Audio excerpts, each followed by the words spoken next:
সন্ত্রাস চলছে কেন? আপনি আমি কি কোনোদিন বলেছি? বলে দেখেন না একবার। আপনার এই পাশে 16টা এখানে থাকে কি না? এ পাঠিবা কি দিয়া? কার কথা? কোরআন ছাড়া, হাদিস ছাড়া দাওয়াতের উৎকৃষ্ট কোন পুস্তক পৃথিবীতে আর হতে পারে না। আমি যদি চোর হয়, স্ত্রীকে ভরণ পোষণ করার দায়িত্ব কার? কাজে স্ত্রী যে খাবার খায় এটা হালাল খাবার খায়। স্ত্রী হালাল খাবার খান, সেই স্ত্রী যদি আল্লাহর ইবাদত করেন, ওই স্ত্রীর সাথে আল্লাহর সম্পর্ক তৈরি হয়, ওই স্ত্রী যত দোয়া করে আল্লাহর দরবারে কবুল হয়ে যায়।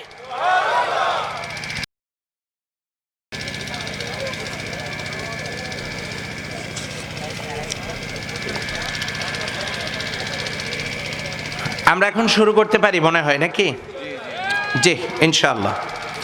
দাঁড়ানো ভাইরা বসে পড়ুন, সালামের জবাব দিন। আসসালামু আলাইকুম ওয়া রাহমাতুল্লাহি ওয়া বারাকাতুহু। আলহামদুলিল্লাহ আলহামদুলিল্লাহি নাহমাদুহু ওয়া নাস্তাঈনুহু ওয়া নাস্তাগফিরুহু ওয়া নাউযু বিল্লাহি মিন শুরুরি আনফুসিনা ওয়া মিন সাইয়্যাতি আ'মালিনা। من يهد الله فلا مضل له ومن يضلل فلا هادي له ونشهد أن لا إله إلا الله وحده لا شريك له ونشهد أن سيدنا وحبيبنا ومولانا محمدًا عبده ورسوله الذي أرسله بالحق بشيرا ونذيرا وداعيا إلى الله بإذنه وسراجا منيرا. فقد قال الله تعالى في كلامه المجيد وفرقانه الحميد. জবান খুলে মোহাব্বতের সাথে আওয়াজ দিয়ে সবাই পড়ে নেন, আউযু বিল্লাহি মিনাশ শাইতানির রাজিম। এই এলাকায় কি আউযু বিল্লাহ বিসমিল্লাহ পড়েন না? মনে হয় পড়েন না নাকি? তাহলে আওয়াজ দিয়ে পড়ুন না একটু সবাই, আউযু বিল্লাহি মিনাশ শাইতানির রাজিম। বিসমিল্লাহির রাহমানির রাহিম। وإذ قال ربك للملائكة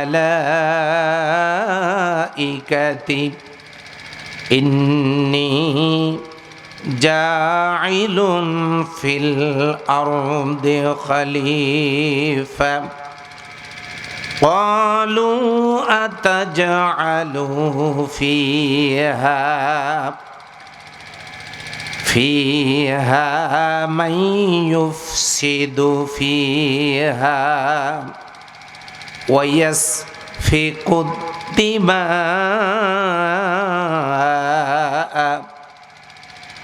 ونحن نسبح بحمدك ونقدس لك قال إني أعلم ما لا تعلمون.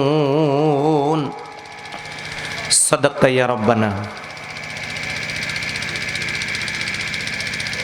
عن ابن عمر رضي الله تعالى عنهما قال سمعت رسول الله صلى الله عليه وسلم كلكم راع وكلكم مسؤول عن رعيته أو كما قال عليه الصلاة والسلام إن الله وملائكته يصلون على النبي يا أيها الذين آمنوا صلوا عليه وسلموا تسليما সবাই পড়ে নেন আল্লাহুম্মা একটু আওয়াজ দেন আল্লাহুম্মা সাল্লি আলা মুহাম্মাদিন ওয়া আলা আলি মুহাম্মাদ কামা সাল্লাইতা আলা ইব্রাহিম ওয়া আলা আলি ইব্রাহিম ইন্নাকা হামিদুম মাজিদ আল্লাহুম্মা বারিক আলা মুহাম্মাদিন ওয়া আলা আলি মুহাম্মাদ كما باركت على إبراهيم وعلى آل إبراهيم إنك حميد مجيد এই তো জীবন আজ আসি কাল নেই পরশুয়ে মাটিতে হবে যে ঠিকানা এই তো জীবন আজ আসি কাল নেই পরশুয়ে মাটিতে হবে যে ঠিকানা কত আশার ভালো বাসা দিয়ে সুন্দর হয় জীবন সব কিছু নিঃশেষ করে দিয়ে যায় নিঠুর মরণ বেদনার বালু চরে স্মৃতি শুধু খেলা করে শূন্য বালুকায় এই তো জীবন আজ আসি কাল নেই পরশুয়ে মাটিতে হবে যে ঠিকানা সুখের প্রদীপ জেলে বেঁধেছিলে যে ঘর তুমি একদিন সেই দীপ নিভে যাবে আধারের ঘর হবে রবে চিরদিন এই তো নিয়তি কেউ আসে কেউ যায় কেউ বা ফুরায় এই তো জীবন আজ আসি কাল নেই পরশুয়ে মাটিতে হবে যে ঠিকানা হবে যে ঠিকানা হবে যে ঠিকানা একটু মোহাব্বতের সাথে কালিমা পড়েন, লা ইলাহা ইল্লাল্লাহ সুবহানাল্লাহ ওয়ালহামদুলিল্লাহ সুবহানাল্লাহ ওয়ালহামদুলিল্লাহ লা ইলাহা ইল্লাল্লাহ মুহাম্মাদুর রাসূলুল্লাহ সাল্লাল্লাহু আলাইহি ওয়াসাল্লাম। ইসার সালাম ইসলামী আদর্শ যুবক সংঘের উদ্যোগে চতুর্থ বার্ষিক তাফসীরুল কোরআন মাহফিলের সুযোগ্য সম্মানিত সভাপতি, অত্র এলাকার সর্বজন শ্রদ্ধেয় ব্যক্তিত্ব জনাব আলহাজ ডক্টর মোহাম্মদ রোস্তম আলী সরকার সাহেব, বারাকাল্লাহু ফি হায়াতি, বলেন আল্লাহুম্মা আমিন। আজকের মাহফিলের সুযোগ্য সম্মানিত অনারেবল চিফ গেস্ট, সম্মানিত প্রধান অতিথি, সাগরদিঘি ইউনিয়ন পরিষদের সুযোগ্য সফল চেয়ারম্যান, বিশিষ্ট সমাজসেবক জনাব হেকমত শিকদার সাহেব, আল্লাহ তাআলা তাকে কোরআনের খাদেম হিসেবে দয়া করে কবুল করুন, সবাই বলেন আল্লাহুম্মা আমিন। আজকের মাহফিলের সম্মানিত বিশেষ অতিথি, বিশিষ্ট সমাজসেবক, রাজনীতিবিদ, অত্র এনায়েতপুর ইউনিয়ন আওয়ামী লীগের সুযোগ্য সভাপতি জনাব বুলবুল হোসেন সাহেব, আজকের মাহফিলের অন্যতম আকর্ষণ, সম্মানিত আলোচক, উত্তর জনপদ সহ গোটা বাংলাদেশের সাড়া জাগানো নন্দিত মুফাসসিরে কোরআন, রংপুরের ঐতিহ্যবাহী দ্বীনি শিক্ষা প্রতিষ্ঠান বড় রংপুর কারামতিয়া কামিল মাদ্রাসার সুযোগ্য মুমতাজুল মুফাসসিরিন, প্রখ্যাত আলেমে দ্বীন, আল্লাহ তাআলা যাকে আহলুল ইলম বানায় দিয়েছেন, আলহামদুলিল্লাহ বলেন। জনাব হযরত মাওলানা শাইখুল ইসলাম সাহেব হাফিজাহুল্লাহ, আল্লাহ তাআলা তার মেধা কণ্ঠকে কোরআনের জন্য দয়া করে কবুল করুন, সবাই বলেন আল্লাহুম্মা আমিন। আজকের মাহফিলের সুযোগ্য পরিচালক জনাব হযরত মাওলানা, আসসালামু আলাইকুম ওয়া রাহমাতুল্লাহি ওয়া বারাকাতুহু। মহান আল্লাহর শাহী দরবারে বিনীত চিত্তে কালিমাতুশ শুকর আদায় করছি এজন্য যে আল্লাহ তাআলা দয়া করে, মায়া করে, একান্ত মেহেরবানি করে এই মাহফিলে আপনাকে আমাকে উপস্থিত হওয়ার তৌফিক এনায়েত করেছেন।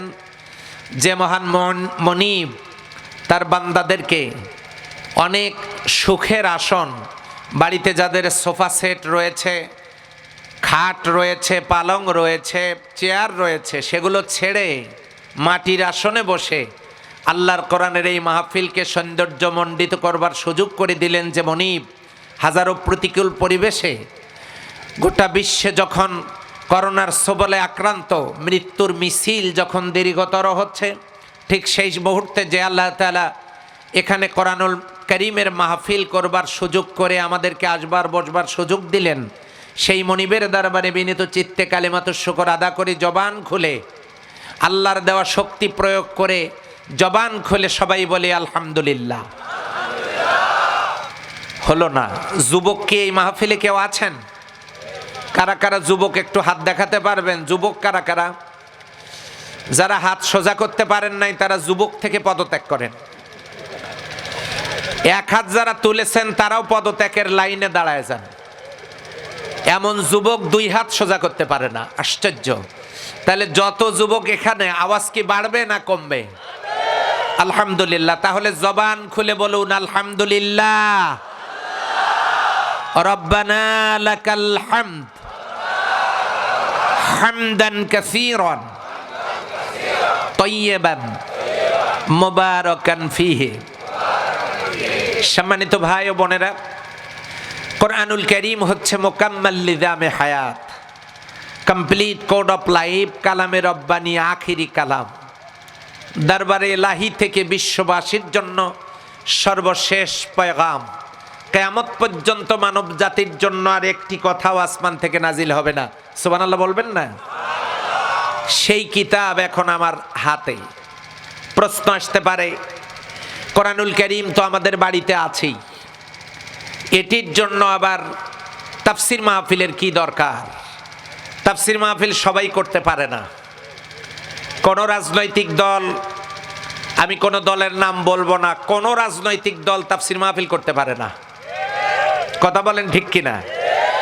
শুধু তাই না, ইসলামী দলগুলোর অনেকেই যারা তাফসির মাহফিল করতে পারেন না, সভা সম্মেলন হয়, তাফসির মাহফিল হয় না।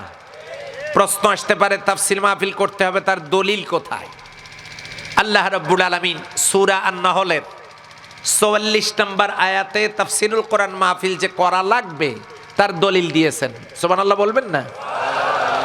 আল্লাহ রাব্বুল আলামিন বলেন, ওয়া আনজালনা ইলাইকা যিকরা লিতুবাইয়িনা লিন-নাস।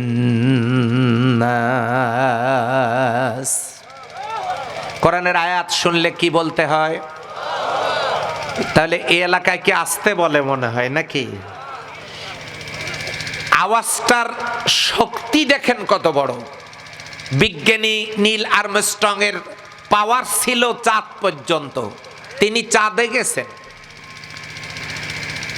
আমেরিকার মহাশূন্য গবেষণা স্টেশন নাসা থেকে পাথফাইন্ডারের মাধ্যমে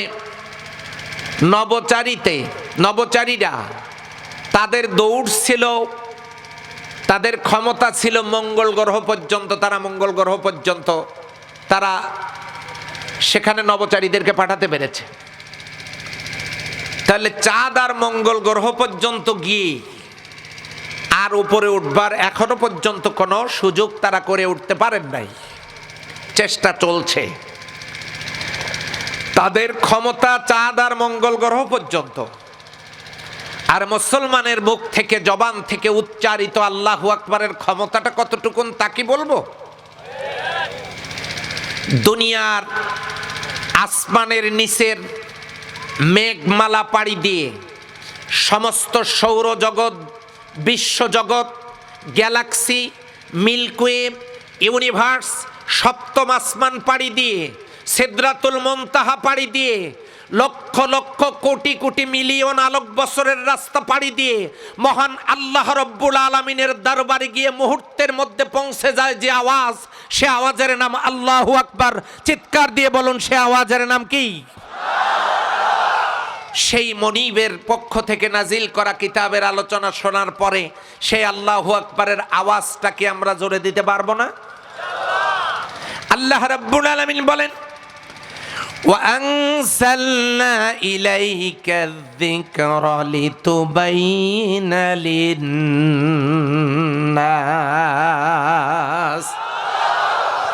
হে রাসূল, আমি আপনার কাছে যে কিতাব দিয়েছি এটি আপনি খুলে খুলে বিস্তারিত ব্যাখ্যা বিশ্লেষণ করে জনগণের মাঝে শুনায়া দিবেন।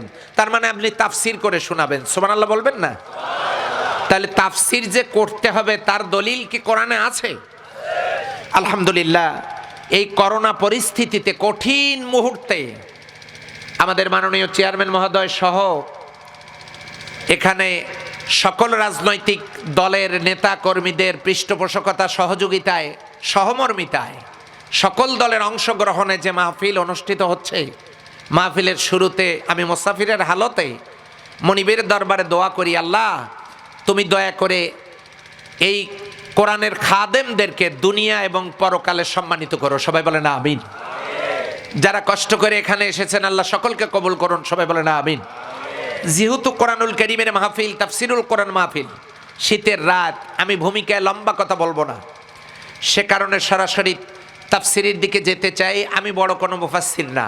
এই মাহফিলের ভিতরে এমনও সাইয়্যেদ আলেম হয়তো বসে আছেন, আমি বিশ্বাস করি, স্বীকার করি, এত বড় বড় উচ্চ শিক্ষিত মানুষ এখানে বসে আছেন, যাদের ছাত্র হতে পারলে আমার হয়তো কিসমত খুলে যেত। আমি বড় কোনো আলোচক না, আমি আপনাদের মতোই একজন শ্রোতা, কিন্তু আপনারা দয়া করে আমাকে মঞ্চে উঠায় দিয়েছেন, আমি কোরআন থেকে হাদিস থেকে কিছু কথা বলবার চেষ্টা করব। ত্রুটিগুলো ক্ষমা করবেন এবং সেই সাথে দোয়া করবেন আল্লাহ যেন আজকের এই অনুষ্ঠানকে কবুল করেন। সবাই বলেন আমিন। আল্লাহর দরবারে আশাবাদ ব্যক্ত করে আমরা সবাই শুরু করি। সবাই আমার সাথে আরেকবার পড়ে নেন, আউযু বিল্লাহি মিনাশ শাইতানির রাজিম, বিসমিল্লাহির রাহমানির রাহিম। বিতাড়িত মরতাদ শয়তান থেকে আল্লাহর দরবারে আত্মরক্ষা করছি। দয়াময় আল্লাহর নামে শুরু করছি। সূরা আল বাকারা। কোন সূরা? সূরা আল বাকারা।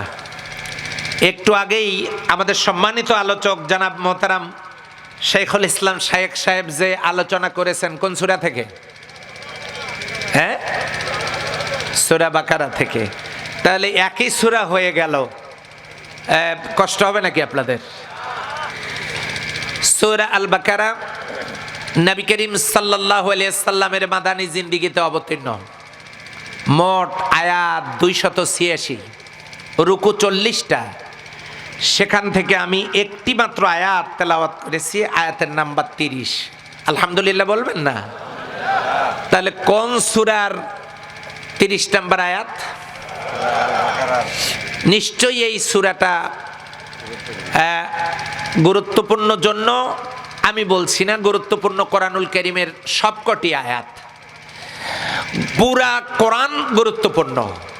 কিন্তু আমি কেন বাকারা থেকে শুরু করলাম এই নিয়ে বক্তব্য শাইখুল ইসলাম শায়েখ সাহেব দিয়েছেন। আমি শুধু এতটুকুন বলবো, সূরা আল ফাতিহার ভিতরে আমরা পড়েছিলাম ইহদিনাস সিরাতাল মুস্তাকিম, আল্লাহ একটা সোজা রাস্তা দেখাও। আল্লাহ তাআলার ওই জায়গায় আয়াত নাজিল করা দরকার ছিল।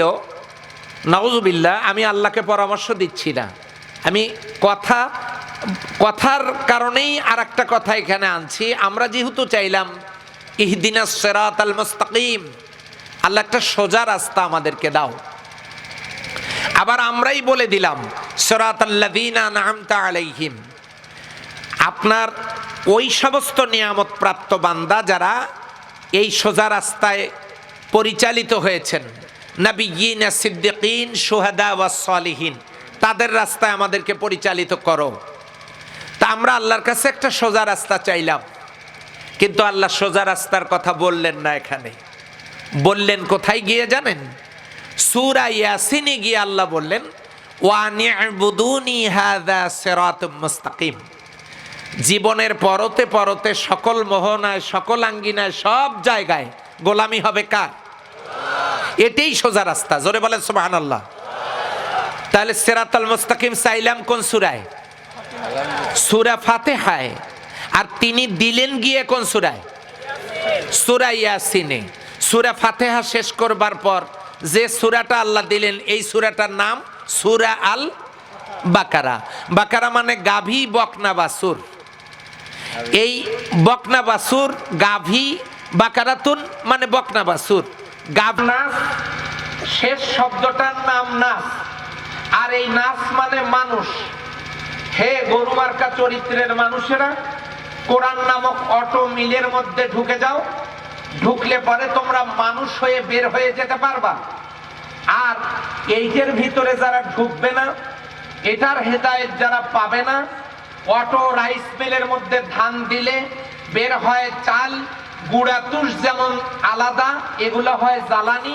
ঠিক তেমনি কোরআনের হেদায়েত যাদের কপালে জুটবে না, এটা যারা মানবে না, কোরআনের কথা সহ্য করতে যারা পারবে না, যারা মানুষ হতে পারবে না, এরাও সেই গুড়ার মতো জাহান্নামের জ্বালানি হিসেবে ব্যবহৃত হবে। কথা বলে ঠিক কিনা? এই জন্য আল্লাহ সুবহানাহু ওয়া তাআলা চাইলাম সিরাতাল মুস্তাকিম, শুরু করলেন বাকারা দিয়ে। আমি আর ওই দিকে যাব না। তাহলে বাকারা দিয়ে শুরু হইল। তাহলে আমরা গরুর কাতারে থাকতে চাই না মানুষ হইতে চাই? আমরা কি মানুষ হইতে চাই না সৃষ্টির সেরা জাত হইতে চাই? শুধু কি সৃষ্টির সেরা জাত হইতে চাই নাকি জান্নাতি হইতে চাই? আল্লাহ রাব্বুল আলামিন বলেন,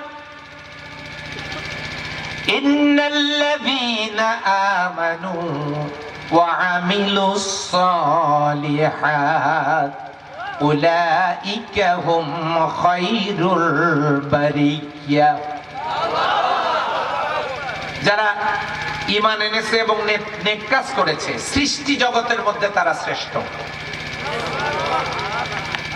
এই ভাষা সুবহানাল্লাহ নাই, আপনারাই বলেন, আপনারা কালকে বলেন কেমন?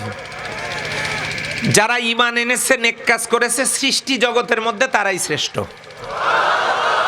সূরা বাইয়িনা 7 নম্বর আয়াত, সূরা কাহফের 107 নম্বর আয়াত, ইন্নাল্লাযীনা আমানু ওয়া আমিলুস সালিহাত কানাত লাহুম জান্নাতুল ফিরদাউসি নুজুলা। ঈমান আনার পর যারা নেক কাজ করে, আমি আল্লাহ তাদের জন্য জান্নাতুল ফেরদাউসটাকে প্রস্তুত করে রেখেছি। তাহলে ঈমান আনার পর নেক কাজ করলে সৃষ্টির সেরা মানুষ হওয়া যায়। ঈমান আনার পর নেক কাজ করলে জান্নাতুল ফেরদাউসের মালিক হওয়া যায়। এখন আমরা গরু থেকে আলাদা হয়ে সৃষ্টির সেরা জাত এবং জান্নাতি মানুষ হইতে চাই কি চাই না? যদি চাই, তাদের জন্য আজকের সাবজেক্ট, আজকের বিষয়, আজকের সাবজেক্ট হচ্ছে খেলাফতের দায়িত্ব, খলিফা হিসেবে দায়িত্ব। এই সাবজেক্টের উপরে আজকে আমি কথা বলতে চাই। আজকের বিষয়ের নাম কি? খলিফা হিসেবে দায়িত্ব। আমরা এই জমিনের জন্য আল্লাহর পক্ষ থেকে কি খলিফা, প্রতিনিধি। সেই কারণে আমাদের কি দায়িত্ব, এর উপরে কথা বলতে চাই। কষ্ট হবে আপনাদের? শেষ পর্যন্ত থাকবেন তো? হাত তোলেন কারা কারা থাকবেন না। কয়েকজন তুলছেন। শেষ পর্যন্ত থাকবো ইনশাল্লাহ। থাকবো কারা কারা? দুহাত তুলে তাকবীর দেন। লিল্লাহে তাকবীর, লিল্লাহে তাকবীর। কোরআন হাদিস যেখানে, আলহামদুলিল্লাহ।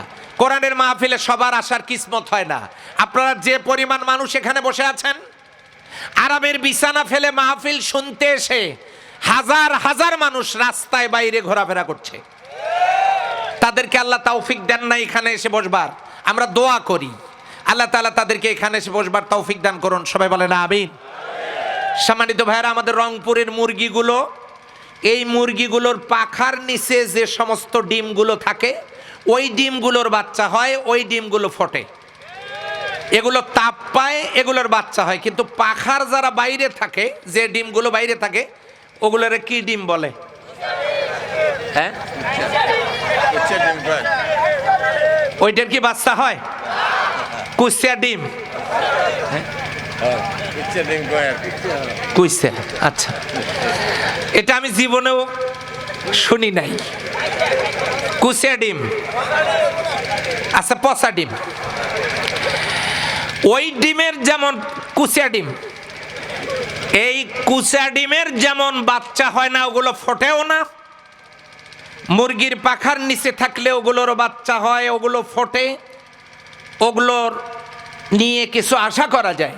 ঠিক তেমনি তাফসীর মাহফিলের সামিয়ানার নিচে জায়গা থাকলে যারা বসে, তারাই মাহফিলের সওয়াব পায়। বাইরে থাকলে হবে না, অন্য কাজে ব্যস্ত থাকলে হবে না, ঘোরাফেরা করলে হবে না। আল্লাহ তাআলা সবাইকে মাহফিলের সামিয়ানার নিচে এসে বসবার তৌফিক দান করুক, যাতে করে এই বরকতপূর্ণ মুবারক অনুষ্ঠানের থেকে আমরা ফায়দা হাসিল করতে পারি। আল্লাহ কবুল করুন। সবাই বলেন আমিন। আল্লাহ তাআলা বলেন, وَإِذْ قَالَ رَبُّكَ لِلْمَلَائِكَةِ إِنِّي جَاعِلٌ فِي الْأَرْضِ خَلِيفَةً। ওয়া মানে আর, ইদ মানে যখন, আর যখন, ওয়ালা বলেছেন, বললেন। রব্বুকা আপনার রব, আমাদের রব। বলেন তো কে? যখন রব বললেন, রবকে যিনি স্রষ্টা, আমাদের সৃষ্টিকর্তাকে আল্লাহ আছেন? কোথায় আছেন?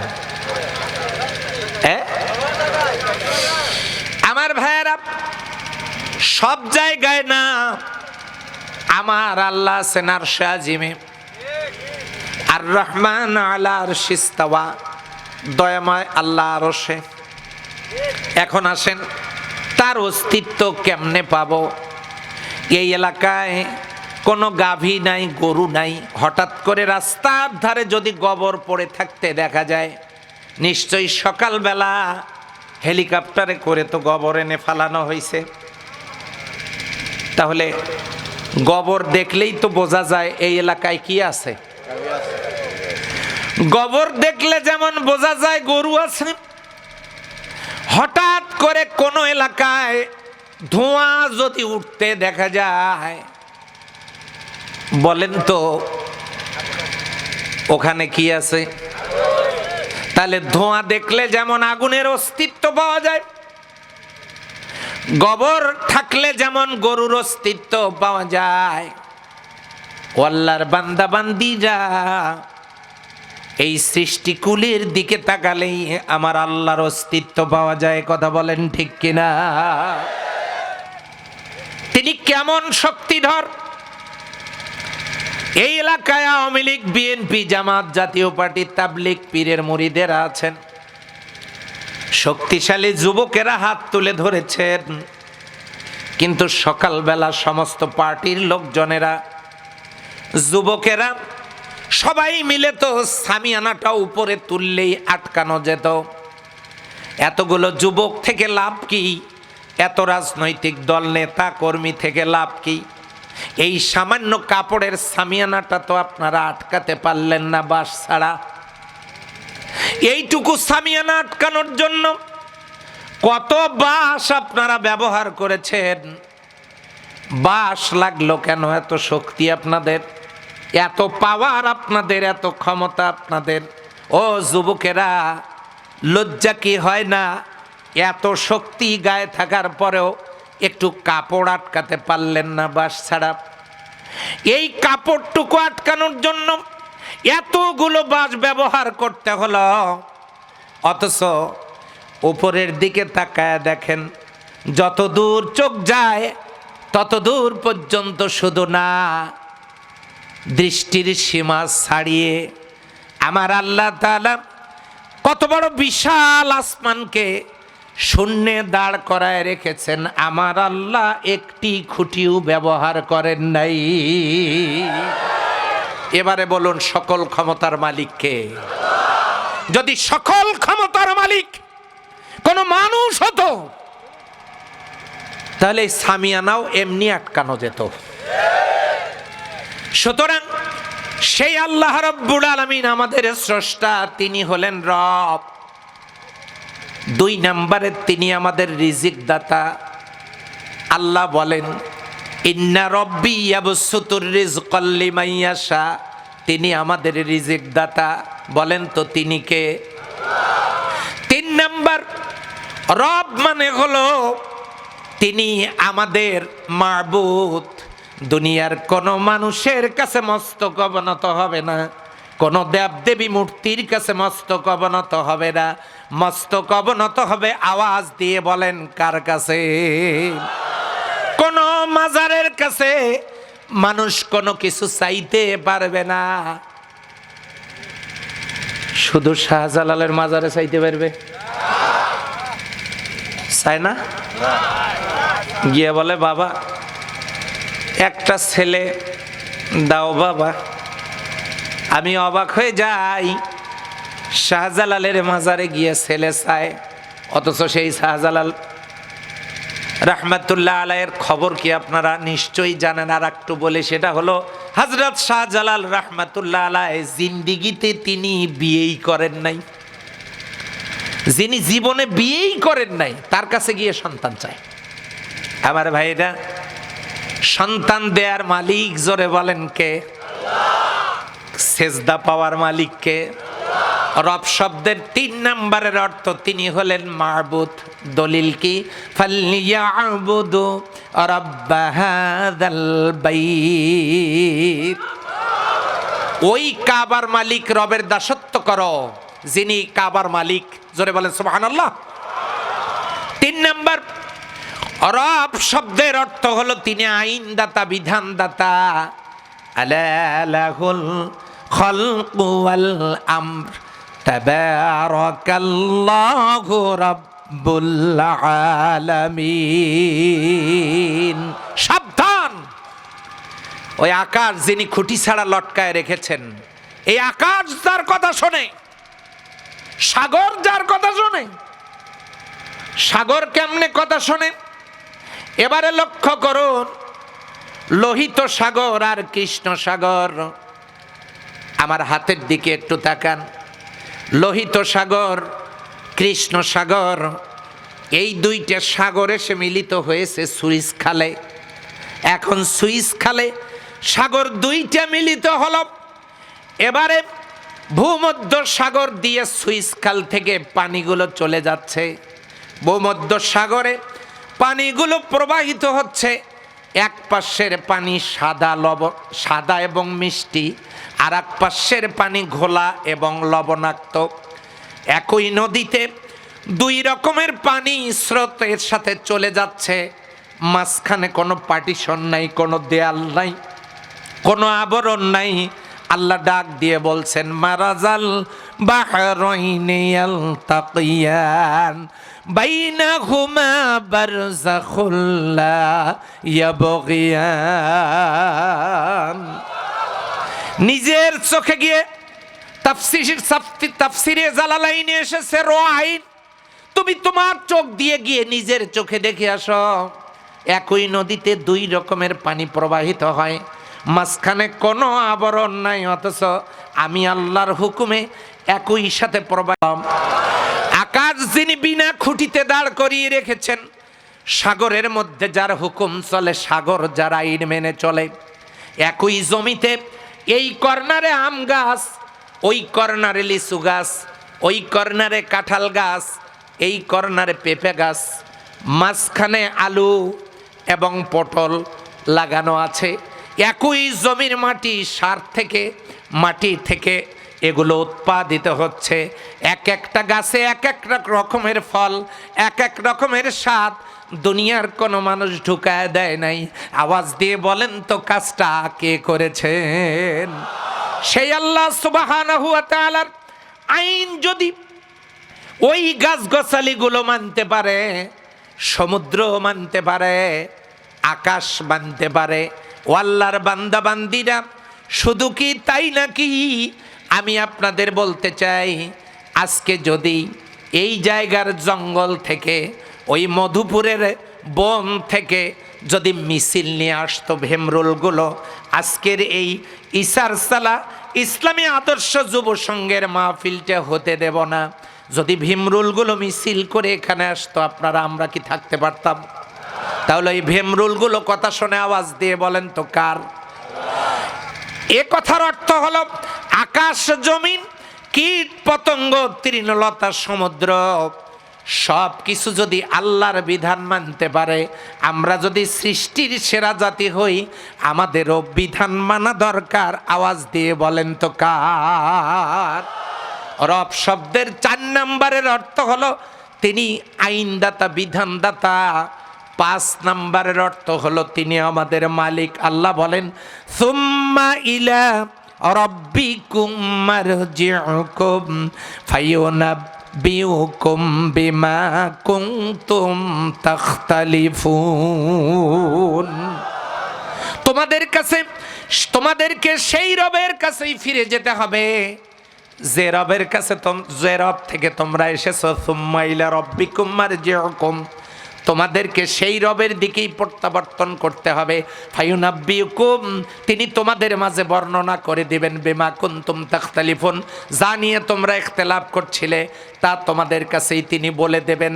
এর নাম হলো রব, স্রষ্টা, রিজিকদাতা, মাবুদ, আইনদাতা, মালিক, তার কাছে আমাদের ফিরে যেতে হবে। আল্লাহ বলছেন ওয়াইদ ক্বালা রাব্বুকা, ওয়া মানে এবং, ঈদ মানে যখন, স্মরণ করো সেই সময়ের কথা যখন, ক্বালা বলিয়াছেন বললেন, রব্বুকা তোমাদের রব, হে নবী আপনার রব যখন বললেন বলিয়াছিলেন কি সেটা, কাদেরকে বললেন, কি বললেন, লিল মালাইকা,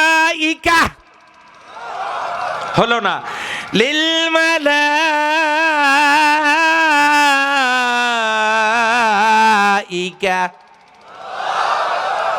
ফেরেশতাদের উদ্দেশ্যে বললেন। ওয়াইদ ক্বালা রাব্বুকা লিল মালাইকা, যখন তোমার রব ফেরেশতাদের উদ্দেশ্যে বললেন, কি বললেন, ইন্নী জাইলুন, ইন্নী নিশ্চয় আমি, জাইলুন ইসমে ফাইল, আমি সৃষ্টিকারী, আমি সৃষ্টি করে থাকি, ফিল আরদে জমিনে, নিশ্চয়, ইন্নী নিশ্চয় আমি, জাইলুন ফিল আরদে জমিনে সৃষ্টিকারী, ফিল আরদে খলিফা আমি জমিনে প্রতিনিধি সৃষ্টিকারী। আল্লাহ বললেন আমি জমিনে প্রতিনিধি সৃষ্টি করবার সিদ্ধান্ত গ্রহণ করেছি। জোরে বলেন সুবহানাল্লাহ। কে জমিনে প্রতিনিধি সৃষ্টি করতে চান? ফেরেশতারা তখন বলেন ক্বালু, তারা বলল, কারা? আওয়াজ দেন কারা? মনে হয় আপনাদের কষ্ট হচ্ছে, একটু কান লাগান। এই আয়াতের তাফসীর ইনশাআল্লাহ মুখস্থ হয়ে যাবে, কালকে নিজেরাই করতে পারবেন। ক্বালু এটা জমা, প্লুরাল, বহু বচন। ফেরেশতারা বলল আতাজালু ফিহা, আপনি কি বানাবেন সেখানে এমন কিছু, এমন কাউকে, মাইয়াফসিদু ফিহা, যারা সেখানে ফাসাদ সৃষ্টি করবে, দাঙ্গা হাঙ্গামা সৃষ্টি করবে, রক্তারক্তি করবে। বর্তমানে কি মারামারি চলছে কিনা, সন্ত্রাস চলছে কিনা, দাঙ্গা হাঙ্গামা চলতেছে কিনা, এক পার্টি আর এক পার্টি ধরে পিটায় না, পিটায় না, চলছে কিনা? ফেরেশতারা বলছে মাইয়ুফসিদু ফিহা, এমন কাউকে কি বানাবেন, আতাজালু ফিহা মাইয়ুফসিদু ফিহা, যারা সেখানে ফাসাদ সৃষ্টি করবে, রক্তারক্তি করবে, দাঙ্গা হাঙ্গামার যারা সৃষ্টি করবে, ওয়াসফিকুদ দিমা, এবং রক্তপাত ঘটাবে, এমন কাউকে কি আপনি তৈরি করতে চান আল্লাহ? এখন এখানে একটা প্রশ্ন, আল্লাহ তাআলা তো মানুষ বানানি নাই, ফেরেশতারা কেন এই প্রশ্নটা করলেন? এরা মারামারি করবে, এরা রক্তপাত করবে, যে জিনিস আল্লাহ বানান নাই সেই জিনিসের শরীরে রক্ত আছে, এটা তারা জানলো কেমন করে? তারা তো আগেই বলেছিল লা ইলমা লানা ইল্লা মা আল্লামতানা, আমাদের কোনো জ্ঞান নাই, আপনি যে জ্ঞান দিয়েছেন তা ছাড়া আমাদের কোনো জ্ঞান নাই। যে ফেরেশতারা বলেছিল আপনি যে জ্ঞান দিয়েছেন ওই জ্ঞান ছাড়া আমাদের তো কোনো জ্ঞান নাই, তাহলে সেই ফেরেশতারা কি করে জানেন, কিভাবে জানেন আপনি যা বানাবেন তারা দাঙ্গা হাঙ্গামার সৃষ্টি করবে, রক্তপাত ঘটাবে, মারামারি করবে? এই লোকগুলো তৈরি হলে মারামারি করবে, রক্তপাত ঘটাবে, এটা ফেরেশতারা জানলো কেমনে? এমন প্রশ্ন কি হতে পারে কি পারে না? আমি জানি না, যে জিনিস আমি জানি না এই লোকটা কেমন হবে আমি কেমনে বলবো সেটা? তাহলে ফেরেশতারা কেন এটা বলল? ফেরেশতারা বলবার কারণ হলো এই ফেরেশতারাই বিভিন্ন গ্রহ নক্ষত্রে অন্যান্য দুনিয়াগুলোতে দায়িত্ব পালন করেছে। এখন প্রশ্ন আসতে পারে দুনিয়া কি আরো আছে নাকি? হ্যাঁ আছে। আল্লাযী খালাকা সাবআ সামাওয়াত ওয়া মিনাল আরদি মিছলাহুন্না, যতগুলো আসমান অতগুলোই জমিন আল্লাহ তৈরি করে রেখেছেন। ফি কুল্লিস সামাই, সকল আসমানে আর সকল জমিনে, আদম কা আদম, নূহ কা নূহ, ইব্রাহিম কা ইব্রাহিম, মূসা কা মূসা, ঈসা কা ঈসা, প্রত্যেকটা আসমানে আল্লাহ আদমের মতো আদম, নূহের মতো নূহ, ইব্রাহিমের মতো ইব্রাহিম, মূসার মতো মূসা, ঈসার মতো ঈসা আল্লাহ রব্বুল আলামিন তৈরি করে রেখেছেন। শুধু তৈরি করেন নাই, ইয়াতানাজ্জালুল আমরু বাইনাহুন্না, প্রত্যেকটা আসমানে আল্লাহ রব্বুল আলামিন বিধিবিধান প্রেরণ করেছেন। জোরে বলেন সুবহানাল্লাহ। এই ফেরেশতারা সেই সকল গ্রহ নক্ষত্রে পৃথিবীতে দায়িত্ব কর্তব্যে নিয়োজিত ছিল। নিয়োজিত থাকবার কারণে তাদের অভিজ্ঞতা হয়েছে আল্লাহ রব্বুল আলামিন এই দুনিয়ায়, এই পৃথিবীতে, এই ভূখণ্ডের জন্য মানুষ বানাবেন। আল্লাহ যখন প্রস্তাবনা পেশ করলেন, আমি খলিফা নিযুক্তকারী, আবার সিদ্ধান্ত নিয়েছি বানাবো। ফেরেশতারা তখন বলল, আতাজালু ফিহা মান ইউফসিদু ফিহা ওয়া ইয়াসফিকুদ দিমা, আপনি এমন কাউকে বানাবেন নাকি যারা রক্তারক্তি করবে, দাঙ্গা হাঙ্গামার সৃষ্টি করবে, রক্তপাত ঘটাবে। ওয়া নাহনু নুসাব্বিহু বিহামদিকা, আমরাই তো আপনার তাসবিহ পাঠ করছি, গুণকীর্তন করছি, আপনার তো প্রশংসা স্তুতি বর্ণনা করছি। বিহামদিকা অনুকাদ্দিসু লাকা, আপনার স্তুতি আমরা বর্ণনা করছি। আল্লাহ তাআলা ধমক দিয়ে বললেন, ক্বালা ইন্নী আ'লামু মা লা তা'লামুন।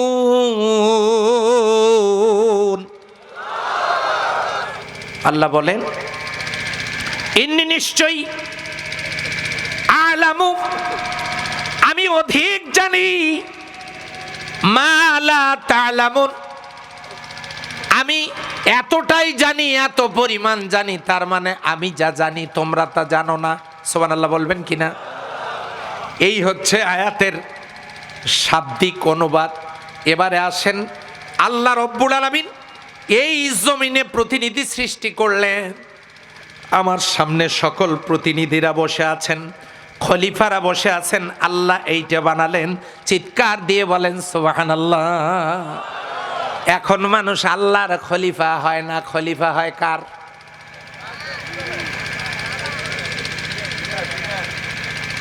আছেন আপনারা?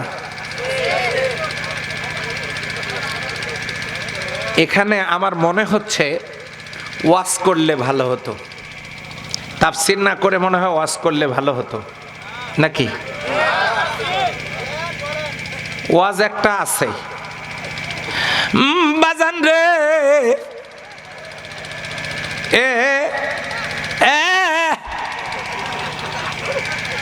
হরিণ একটা বান্দা ছিল গাছেরই তলায়।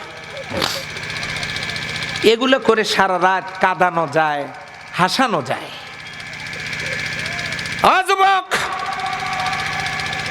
বুকে হাত দিয়ে বলো, বাড়িতে কোরআন বিগত একটি বছরের ভিতরে কোরআনের একটি আয়াত আমি অর্থসহ বাড়িতে পড়ার সময় পেয়েছি। মসজিদগুলো বন্ধ হয়ে যাচ্ছে করোনার কারণে। ও যুবক,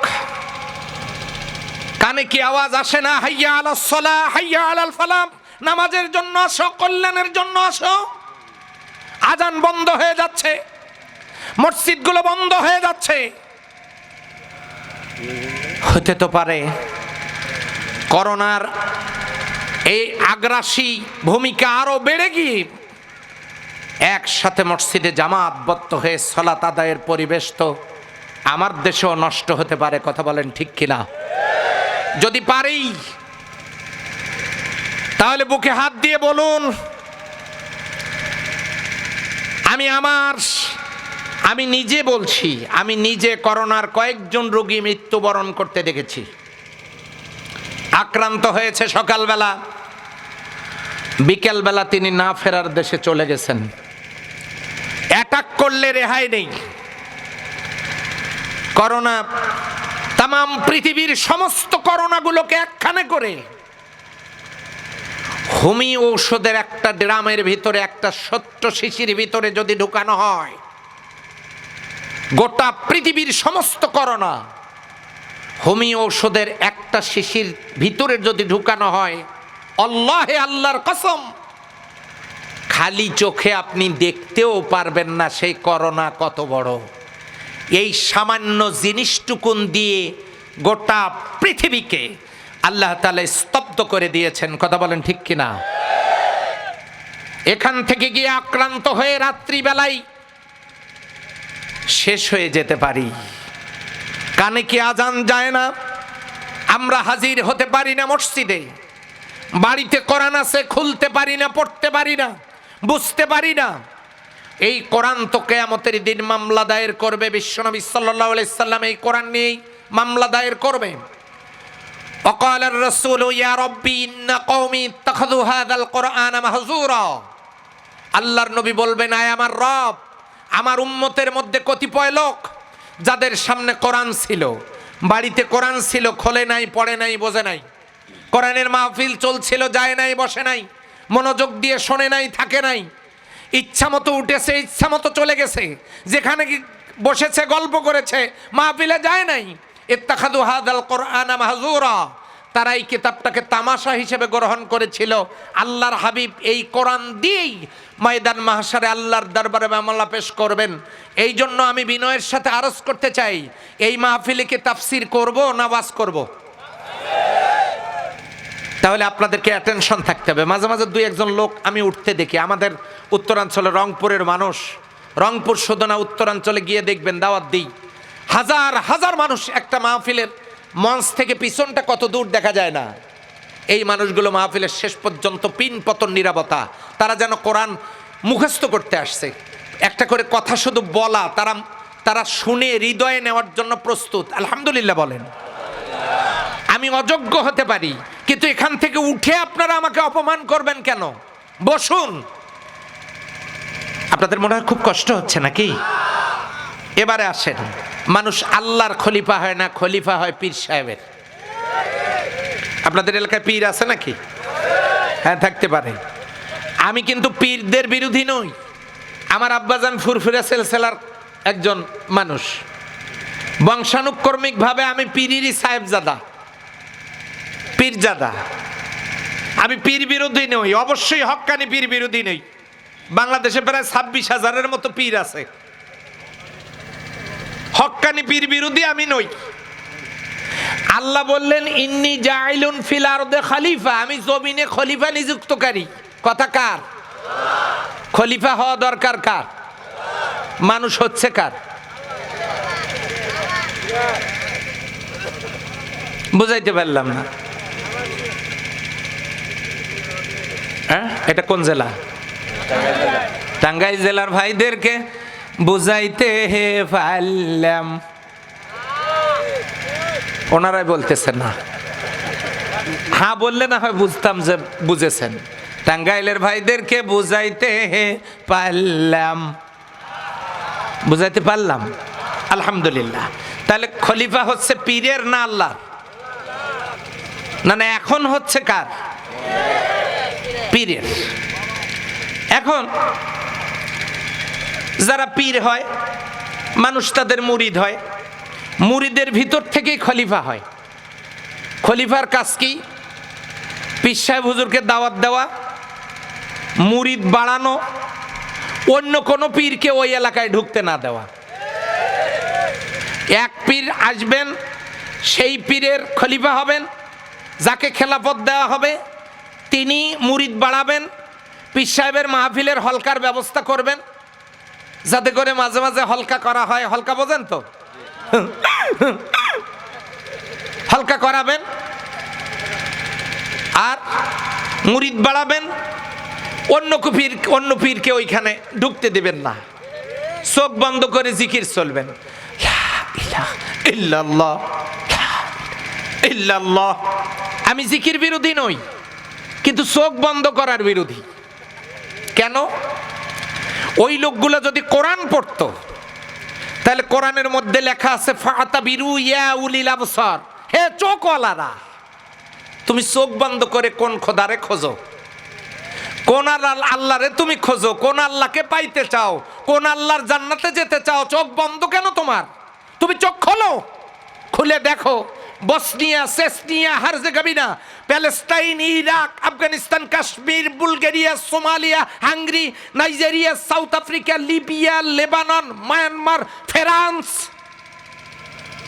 এবং সিরিয়া সহ গোটা পৃথিবীতে কোন জায়গায় মুসলিম কোথায় নির্যাতিত নিপীড়িত হচ্ছে, কোথায় আজকে মানবাধিকার লঙ্ঘন হচ্ছে, কোথায় মানবতার বিরুদ্ধে আজকে ইহুদি নাসারারা, খ্রিস্টানরা, কাফের মুশরিকরা পদক্ষেপ গ্রহণ করেছে। ফাতাবিরু ইয়া উলিল আবসার, হে চোখওয়ালারা চোখ খুলে দেখো। আর যে কর্মসূচি প্রণয়ন করা দরকার সেই কর্মসূচি প্রণয়ন করে ময়দানে ঝাঁপিয়ে পড়ো, এ কথা ঘোষণা দিয়েছেন। আওয়াজ দিয়ে বলেন কে? তাহলে আপনাকে চোখ বন্ধ করে এইভাবে ঝুঁকতে কে বলেছে? কে বলেছে? চোখ খুলতে হবে না চোখ বন্ধ রাখতে হবে? খলিফা হওয়া দরকার কার? এখন হচ্ছে কার? পীরের। আপনারা খলিফা হতে চান কার? এবারে আসেন, দরবারের খলিফা হয়ে কোনো লাভ নাই যদি আল্লাহর খলিফা হতে না পারি। দরবারের খলিফার দাম বেশি না আল্লাহর খলিফার দাম বেশি?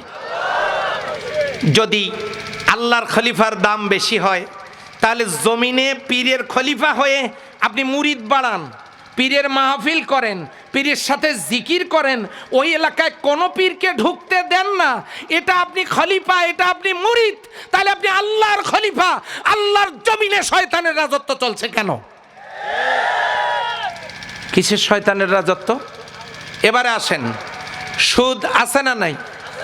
ঘুষ, জেনা, অশ্লীলতা, বেহায়াপনা, চুরি, ডাকাতি, ধর্ষণ সবই তো আছে। মদ শুধু নাই,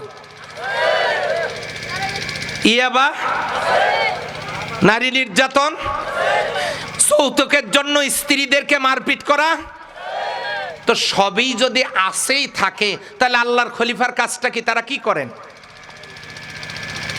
আপনারা বলেছেন খলিফা হতে চাই আল্লাহর, তাহলে জমিনে শয়তানের রাজত্ব চলছে না চলছে না? যদি চলছে, খলিফা হিসেবে দায়িত্ব পালনের দরকার আছে না নাই? আবার ভাইরা, কি লাভ হয়ে এত মুফতি হয়ে লাভ কি? আপনি কি যে আমি মুফতি? আপনি কি আমি মুহাদ্দিস? আপনি কি আমি মুফাসসির? আপনি কি আমি পীর সাহেব? আপনি কি আমি বড় বক্তা? আমি আন্তর্জাতিক খ্যাতি সম্পন্ন বক্তা? আপনি কি আমি হলাম মুজাদ্দিদে জামান, আমি গাউসুল আজম, আমি অমুক, আমি তমুক? কি লাভ? আমি কামিল পাস, আমি দাওরা ফারেক, আমি ইফতা। আপনি কি আমি মাস্টার্স, আমি অনার্স, আমার অনেক সার্টিফিকেট, অনেক ডিগ্রি। কি লাভ যদি আমি আল্লাহর গোলাম হতে না পারি, আল্লাহর খলিফা হতে না পারি? কথা বলে ঠিক কিনা? কোনো মূল্য আছে কি? আমার ভাইয়েরা, এই কথাগুলো বোঝানোর জন্য আল্লাহর হাবিব সাল্লাল্লাহু আলাইহি ওয়াসাল্লাম জাতির সামনে যখন ঘোষণা করলেন, লা ইলাহা ইল্লাল্লাহু মুহাম্মাদুর রাসূলুল্লাহ সাল্লাল্লাহু আলাইহি ওয়াসাল্লাম, যেই ঘোষণাটা তিনি করলেন, লা ইলাহা ইল্লাল্লাহ, সর্বপ্রথম আবুল আহাব কে? নবীর কে হন? আপন চাচা আবুল আহাব পাথর ছুঁড়ে মারল বিশ্ব নবীকে। আল্লাহর হাবিবের শরীরটা পাথরের আঘাতে কেটে গেল। মক্কার পাথরগুলো খুব ধারালো। আমি যখন 2004 সালে প্রথম হজে যাই, আমি জাবালে সুরে উঠতেছিলাম, বিশাল উঁচু পর্বত। বিশ্বনবী হিজরতের রাতে যে গুহায় তিনি আত্মরক্ষার জন্য অবস্থান করছিলেন, সেই গুহা, সেখানে দেখার জন্য আমি জাবালে সুরে উঠতেছিলাম। ওঠার সময় ছোট্ট একটা পাথর আমার পায়ে লাগার সাথে সাথেই পাটা কেটে গিয়ে ফিনকি দিয়ে রক্ত বেরোলো। পাথরগুলো কিন্তু খুব ধারালো পাথর। এই পাথর দিয়ে আবুল আহাব আল্লাহর হাবিবকে মেরেছে। আল্লাহর হাবিবের রক্ত, আল্লাহর হাবিবের শরীর থেকে রক্ত ফিনকি দিয়ে বের হওয়া শুরু হলো। আল্লাহ রব্বুল আলামিন এই দাওয়াতের মিশনটাতে বিশ্বনবীকে মার খাওয়ালেন। কে মার খাচ্ছেন লক্ষ্য করুন। এই কাফের যুবকেরাই আল্লাহর হাবিবকে আলামিন আস-সাদিক বলেছিল। প্রথম যে বলেছিল আল্লাহর আকাশের নিচে জমিনের উপরে আব্দুল্লাহর পুত্র মুহাম্মাদের চাইতে ভালো মানুষ আর দুনিয়াতে একজনও নাই, তিনি আলামিন আস-সাদিক, তিনি বিশ্বাসী, তিনি আমানতদার, তার চাইতে বড় আমানতদার আর বিশ্বাসী মানুষ নাই। বলেন সুবহানাল্লাহ। এই ফতোয়া দুনিয়ার কোনো আলেম দেয় নাই, কোনো কওমি মাদ্রাসার মুহতামিম দেন নাই, কোনো হাজী সাহেব দেন নাই, কোনো মাদ্রাসার সুপার প্রিন্সিপাল দেন নাই, কোনো আলেম বক্তা দেন নাই। এই সার্টিফিকেট দিয়েছে মক্কার কাফেরেরা। আল্লাহর নবীকে আলামিন আস-সাদিক বলেছে মক্কার কাফেরেরা। এত ভালো মানুষ 40 বছর পর্যন্ত যিনি মক্কায়, তিনি শুধুমাত্র কালিমার দাওয়াতটা দিয়ে পাথরের আঘাত সইলেন। আবু লাহাব তাকে মারলেন। ও আল্লাহর বান্দা বান্দিরা কান লাগায় শোনেন, পাথরের আঘাতটা তিনি যে সহ্য করলেন, কারণটা কি? এই দাওয়াত দেওয়ার কারণেই তিনি 40 বছরের এত ভালো মানুষ তাদের কাছে সব চাইতে বেশি নিকৃষ্ট মানুষে পরিণত হলো সত্যের দাওয়াত দেওয়ার কারণে। কথা বলেন ঠিক কিনা? সত্যের দাওয়াত দেওয়ার কারণে বিশ্বনবী 40 বছরের ভালো মানুষ, মুহূর্তের মধ্যে তার উপরে যেমন পাথরের আঘাত, তিনি মুহূর্তের মধ্যে কালিমার দাওয়াত দেওয়ার কারণে, কোরআনের দাওয়াত দেওয়ার কারণে মার খাওয়া শুরু হলো, ঠিক তেমনি আজও যদি তাম পৃথিবীতে কোনো হক্কানি আলেম কোরআনের সপক্ষে হক কথা বলে, তারাও আরামের জীবন যাপন করতে পারে না। হয় মার, না হলে শহীদ অথবা কারাগার। কিসমতে জুটবেই জুটবেই জুটবেই। কারণ আল্লাহর হাবিবকে তিনটি বছর শিয়াবে আমিরের কারাগারে থাকতে হয়েছে। কিসের দাওয়াত দেওয়ার কারণে? যদি বিশ্বনবীকে মার খেতে হয়, আবু লাহাব পাথর মেরে থাকে, তাহলে কিসের দাওয়াত দেওয়ার কারণে? তাহলে এই কোরআনের দাওয়াত দেওয়ার কারণে তার উপরে যেমন জুলুম, জেল, মার, নির্যাতন, ঠিক তেমনি আজও গোটা পৃথিবীর, আপনারা দেখেছেন মিশরের কারাগারে, আপনারা দেখেছেন যুগে যুগে হাসান আল বান্না, আপনারা দেখেছেন যে সৈয়দ কুতুব সহ, আপনারা দেখেছেন নবীর সাহাবা আজমাইনগণ, দেখেছেন যুগে যুগে অনেক আম্বিয়া ইকরাম যাদেরকে হকের দাওয়াত দেওয়ার কারণে তাদের উপরে অত্যাচার, জুলুম, নির্যাতনের স্টিম রোলার চলেছে। কথা বলেন ঠিক কিনা? এখন আপনাদেরকে বুঝতে হবে, যে পীরের দরবারে কোরআনের আলোচনা যত বেশি হয়, সেই পীরের দরবার সবচাইতে বেশি নির্যাতিত হয়। এখন হতে পারে সেটা খানকা, হতে পারে সেটা মসজিদ, হতে পারে কোনো বাড়ি, হতে পারে কোনো বিশেষ কাফেলা, যে কেউ হতে পারে। যে দরবারে যত বেশি কোরআন, সে দরবার তত বেশি নির্যাতিত, নিপীড়িত। গোটা পৃথিবীতে পরীক্ষার ময়দানে তারাই অবতীর্ণ। কথা বলেন ঠিক কিনা আমার ভাইরা? এই জন্য বিরোধিতাটা কারা করে? 3 শ্রেণীর মানুষ যুগে যুগে বিরোধিতা করেছে। 1 নম্বরে বিরোধিতা করেছে রাষ্ট্রশক্তি। কেন বিরোধিতা করল? বিরোধিতা করবার কারণ হলো আবু জেহেল বিরোধিতা করল। আবু জেহেল বিরোধিতা করলো কিভাবে দেখেন? আবু জেহেল বলল, কি বলল? তোমরা লা তাসমাউ লিহাযাল কুরআন ওয়ালগাউ ফীহি লাআল্লাকুম তাগলিবুন। আবু জেহেল বলল, লা তাসমাউ লিহাযাল কুরআন, তোমরা কোরআন শোনো না। কার কথা? আবু জেহেল বলল। আবু জেহেল বলল, অকালাল্লাযীনা কাফারু লা তাসমাউ লিহাযাল কুরআন, খবরদার কোরআন শুনবা না। কেন শুনবা না জানো? ওয়ালগাউ ফীহি লাআল্লাকুম তাগলিবুন, তোমরা যদি ওদের ওপর বিজয় লাভ করতে চাও, ওদের ওপর নেতৃত্ব দিতে চাও, ওদেরকে গোলাম বানিয়ে রাখতে চাও, ওদের উপরে শাসন কার্য পরিচালনা করতে চাও, বিজয়ী থাকতে চাও, লা তাসমাউ লিহাযাল কোরআন, খবরদার কোরআন শুনবা না। কোরআন যদি শোনো, কোরআনের প্রেমে পড়ে যাবা, আল্লাহর গোলাম হবা, তোমরাই শ্রেষ্ঠ হবা। কাজে ওদের ওপর শ্রেষ্ঠত্বের জন্য তোমরা কোরআন শুনবা না। আবু জেহেল বাধা দিল। আবু জেহেল ছিল রাষ্ট্র ক্ষমতায়, কোরআন শুনতে আবু জেহেল বাধা দিল। কাজেই রাষ্ট্র ক্ষমতায় থাকলে কোরআন শোনা এবং কোরআন বোঝা মানা থেকে বাধা দেওয়া কাজটা যুগে যুগে কাফের মুশরিকরা করেছে। এখন আসেন 2 নম্বরে বাধা দিল পুঁজিপতিরা। পুঁজিপতিরা কেন বাধা দিল? কোরআন যদি থাকে তাহলে সিনেমার হল থাকবে না, সুদ থাকবে না, ঘুষ থাকবে না, এরপরে সমাজে আমি পুঁজিপতি হইতে পারবো না, আমি অবৈধ ব্যবসা করতে পারবো না, অবৈধ মাল জমা করতে পারবো না, পুঁজিপতি শিল্পপতি হতে পারবো না। এই জন্য যারা বড় লোক তারা চাইলো না কোরআন আসুক, কোরআন আসলে জাকাত দেওয়া লাগবে, এই জন্য জাকাতটাকে তারা জরিমানা মনে করা শুরু করলো। এই কারণে তারা কোরআন আসুক এটা চাইতো না। কথা কি বুঝে আসছে আপনাদের? 3 নম্বরে বিরোধিতা করলো এই আমার মতো শুরুতে যারা মুসলমান, শুরুতে মুসলমান আর হকিকতে মুসলমান কি? এখানে একটা ফুলদানিতে ফুল রাখা হয়েছে আর ওই জায়গায় বাগানে ফুল ফুটে আছে। এইটা হলো শুরুতে, এটা হলো ডুপ্লিকেট ফুল আর ওইটা অরিজিনাল ফুল। বলেন ওই ফুল, বাগানের ফুল আর ফুলদানির ফুল কি এক? কোনটা গুরুত্বপূর্ণ? ফুলদানির ফুলটা সুন্দর হইতে পারে, ফুলদানির ফুলটা বাগানের ফুলের চাইতেও আরো দেখতে সুন্দর হইতে পারে।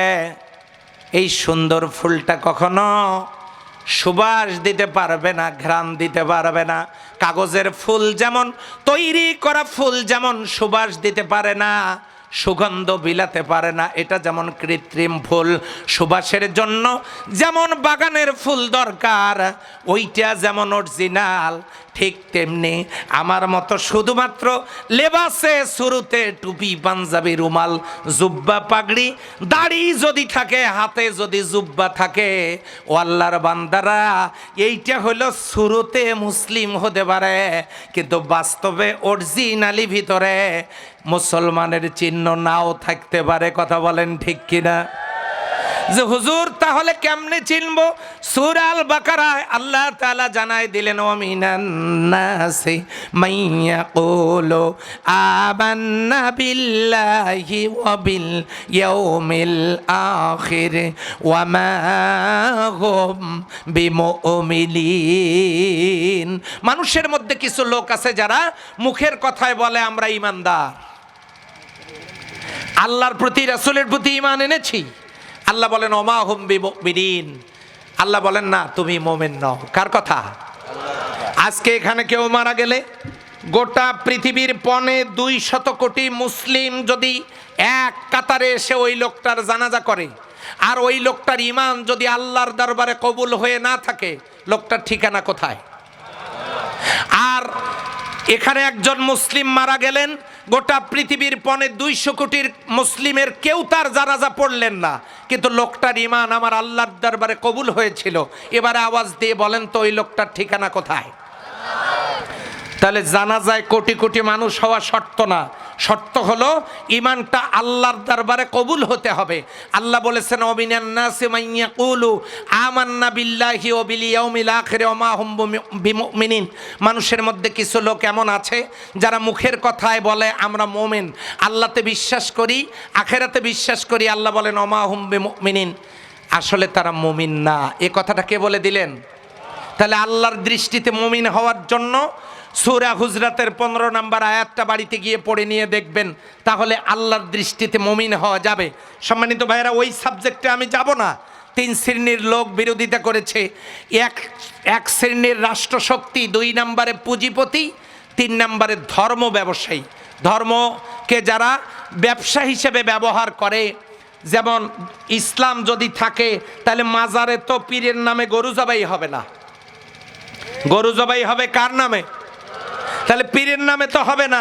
এই জন্য মাজার পূজারীরা, ধর্ম ব্যবসায়ীরা তারা বিরোধিতা করেছে যে আমার তো এই ধরনের মন গড়া কার্যক্রম ইসলাম চলতে দিবে না, কাজেই তারাও বিরোধিতা করেছে ধর্মীয় লেবাসে।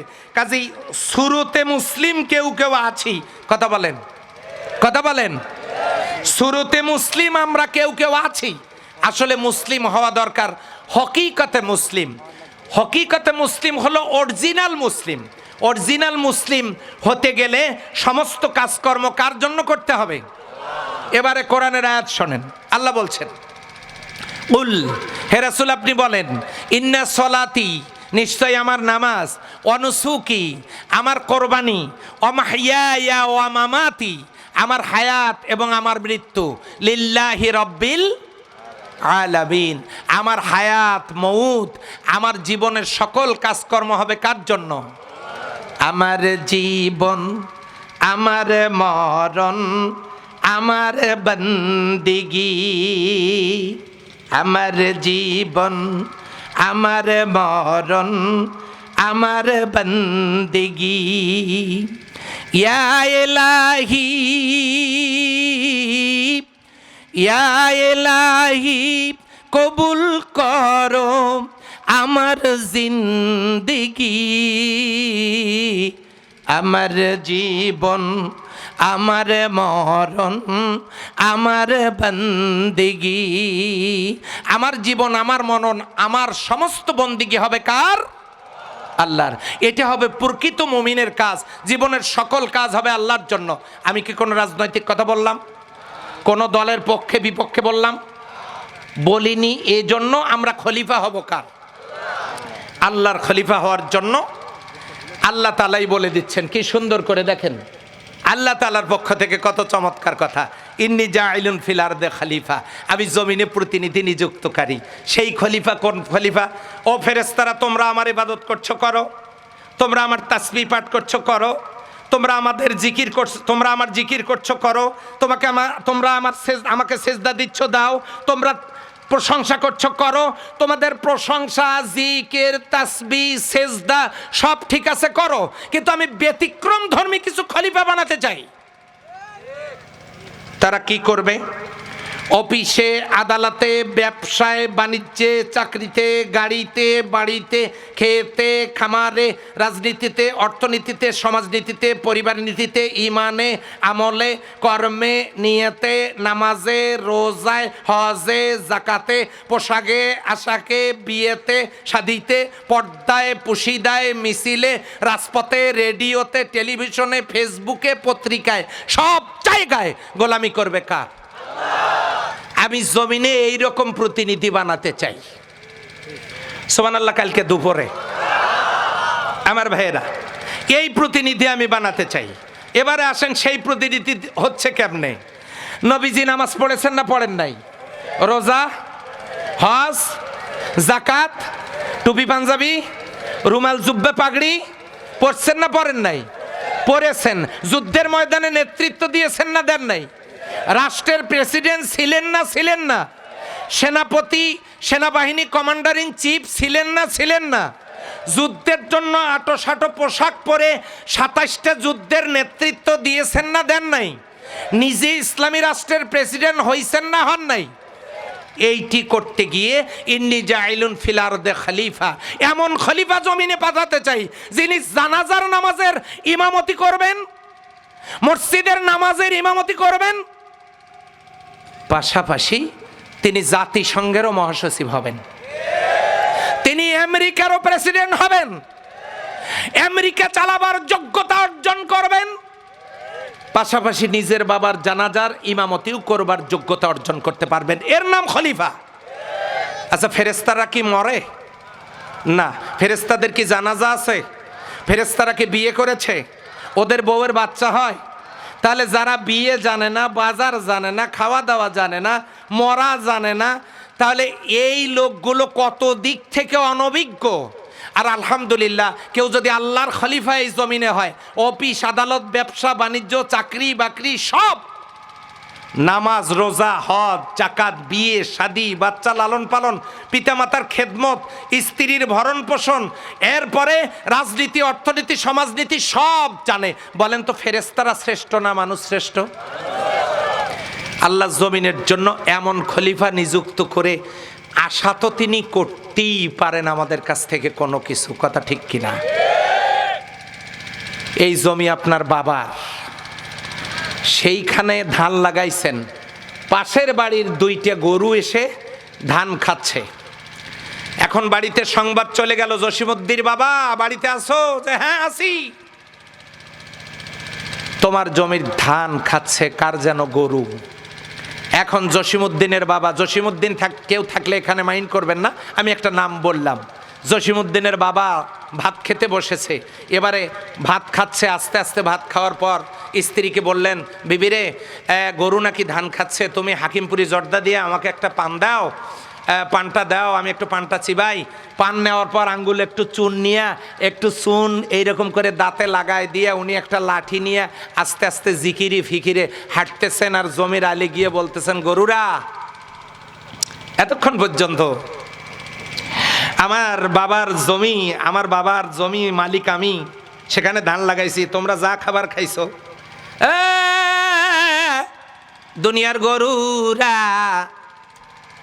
যথেষ্ট খেয়েছো, আর খাইও না, যাও। জমির আলী গিয়ে তো মনে হয় ধানের মালিক এই ওয়াজ করবে, হাকিমপুরি জর্দা দিয়ে পান খাবে, অথবা আসার সময় তো একটু পেপসি খেয়ে তারপর গরু তাড়ানোর জন্য আসবে নাকি? কেমন হবে?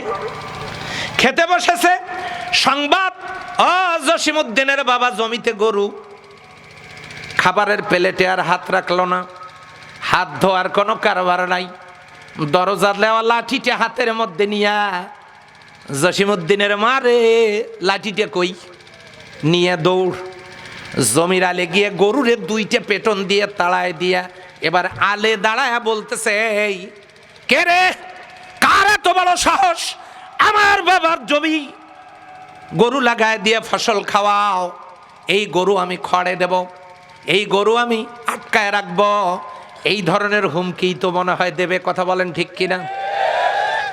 নিজের বাবার জমির ফসল রক্ষার জন্য খেতে বসে সংবাদ পাওয়ার পরে যদি হাত ধোয়ার সময় না থাকে, আপনি যদি নিজের জমির ফসল উদ্ধার করবার জন্য, রক্ষা করবার জন্য লাঠি নিয়ে দৌড় দিতে পারেন, তাহলে আপনি আল্লাহর জমিনের খলিফা। এই জমিনের প্রতিনিধিত্ব করার জন্য আল্লাহ আপনারে বানাইছেন, দিয়েছেনটা কি? ও যুবকেরা, প্রতিদিন 16 কেজি অক্সিজেন নিচ্ছেন, 1 কেজি অক্সিজেনের দাম 4000 টাকা। ও আল্লাহর বান্দারা, 16 কেজি অক্সিজেনের দাম 4000 টাকা। এই 4000 টাকার অক্সিজেন বিনামূল্যে আল্লাহ রব্বুল আলামিন প্রতিদিন দিচ্ছেন। এই চোখগুলোর হিসাব যদি নেন, কি জবাব দিবেন গো? চোখগুলোর যা দিয়ে আপনি দেখছেন, কোনোদিন ব্যাটারি কেনা লাগে নাই, সাইকেল চালাতে গিয়ে টায়ার বদলানো লাগে, আপনার জীবনে পায়ের চামড়া বদল করা লাগলো না। পাগুলোর হিসাব যদি চান, কি জবাব দিবেন? হাতের হিসাব যদি চান, কি জবাব দিবেন? কানের হিসাব যদি আল্লাহ রব্বুল আলামিন চান, কি জবাব দিবেন? আল্লাহ তাআলা যে মস্তিষ্ক দিয়েছেন, পাগল হতে পারতাম, বুদ্ধি প্রতিবন্ধী হতে পারতাম, আল্লাহ তা করেন নাই, কি জবাব দিবেন? এগুলো বিনামূল্যে দেওয়ার কারণে, বিনামূল্যে খাওয়ানোর কারণে, অক্সিজেন দিয়ে বাঁচায় রাখবার কারণে এত দামি হার্ট, এত দামি কলিজা, এত দামি কিডনি আল্লাহ রব্বুল আলামিন দিয়া, লাকাদ খালাকনাল ইনসানা ফি আহসানি তাকওয়িম, চমৎকার আকৃতি দিয়া। এই ছেলে, এই বসো।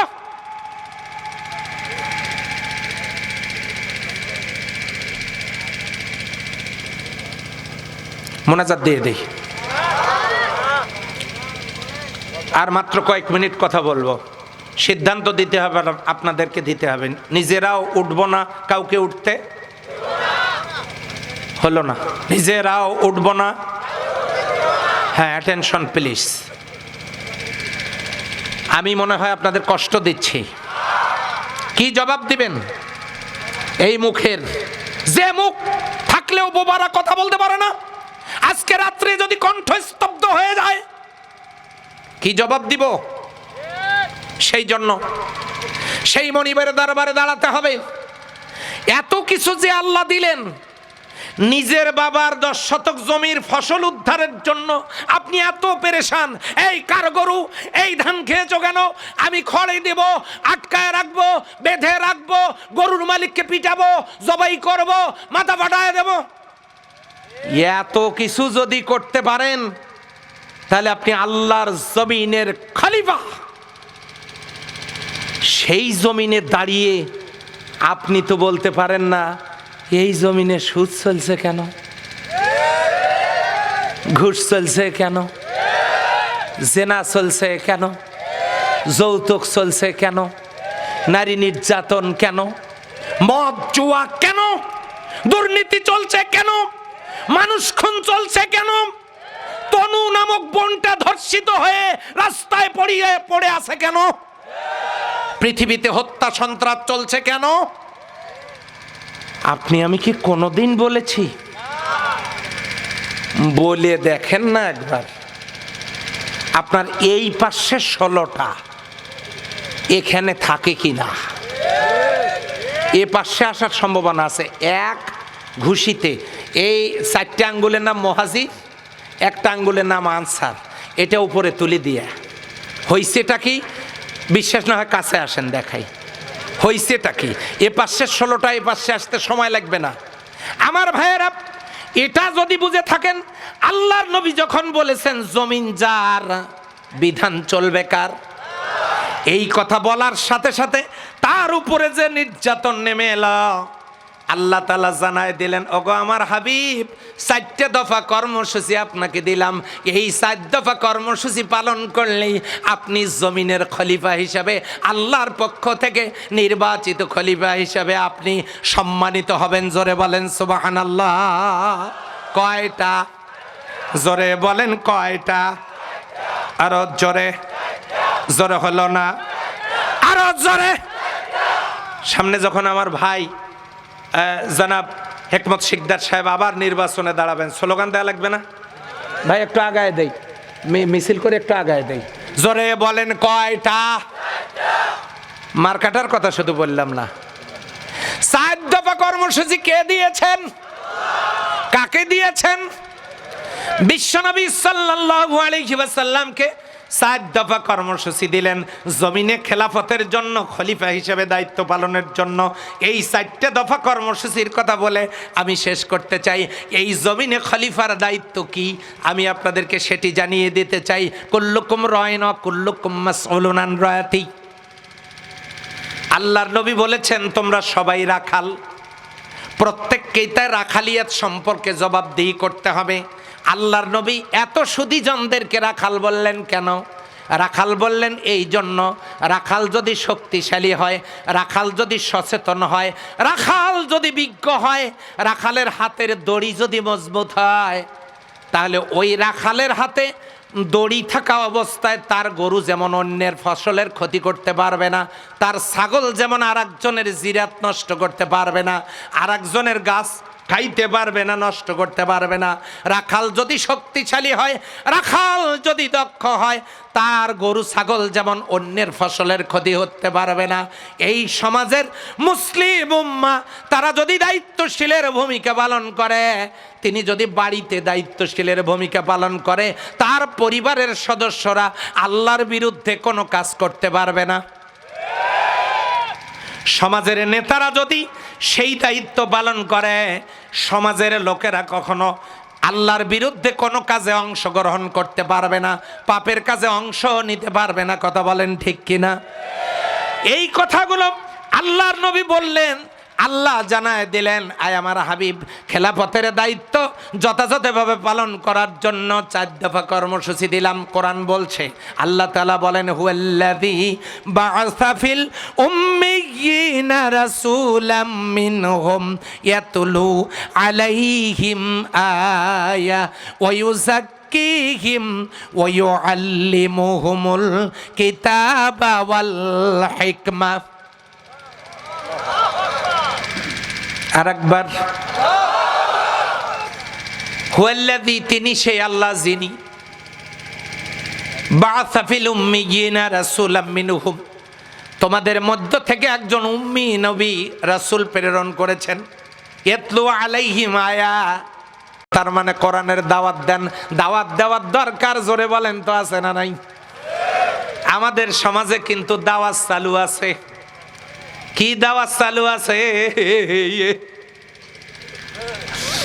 মানুষের বই পড়ে পড়ে শোনানো হয় আর দাওয়াত দেওয়া হয়। আল্লাহ কোরআনুল কারীমে জানায় দিলেন, দাওয়াত দিতে হবে কোন বই দিয়া, সেটাও আমি আল্লাহ জানায় দিলাম। আল্লাহ তাআলা জানায় দিলেন, ফাযাক্কির বিল কুরআনি মান ইয়াখাফু ওয়াঈদ। তোমরা দাওয়াত দিবে কি দিয়া? কার কথা? কোরআন ছাড়া, হাদিস ছাড়া দাওয়াতের উৎকৃষ্ট কোন পুস্তক পৃথিবীতে আর হতে পারে না। দাওয়াত হবে কি দিয়া? কোরআন দিয়া। কার কথা? বিশ্বনবী কোরআন দিয়ে দাওয়াত দিয়েছেন।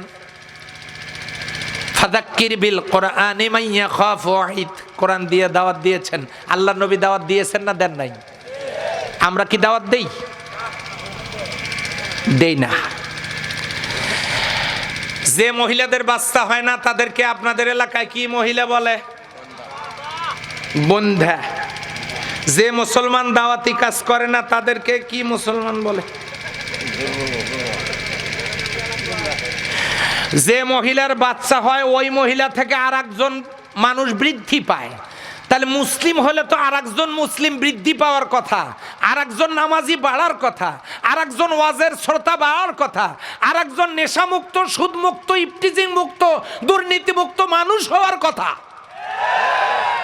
তাহলে যে মহিলার বাচ্চা হয় না সেটা যেমন বন্ধা, যে মুসলমান দাওয়াতি কাজ করে না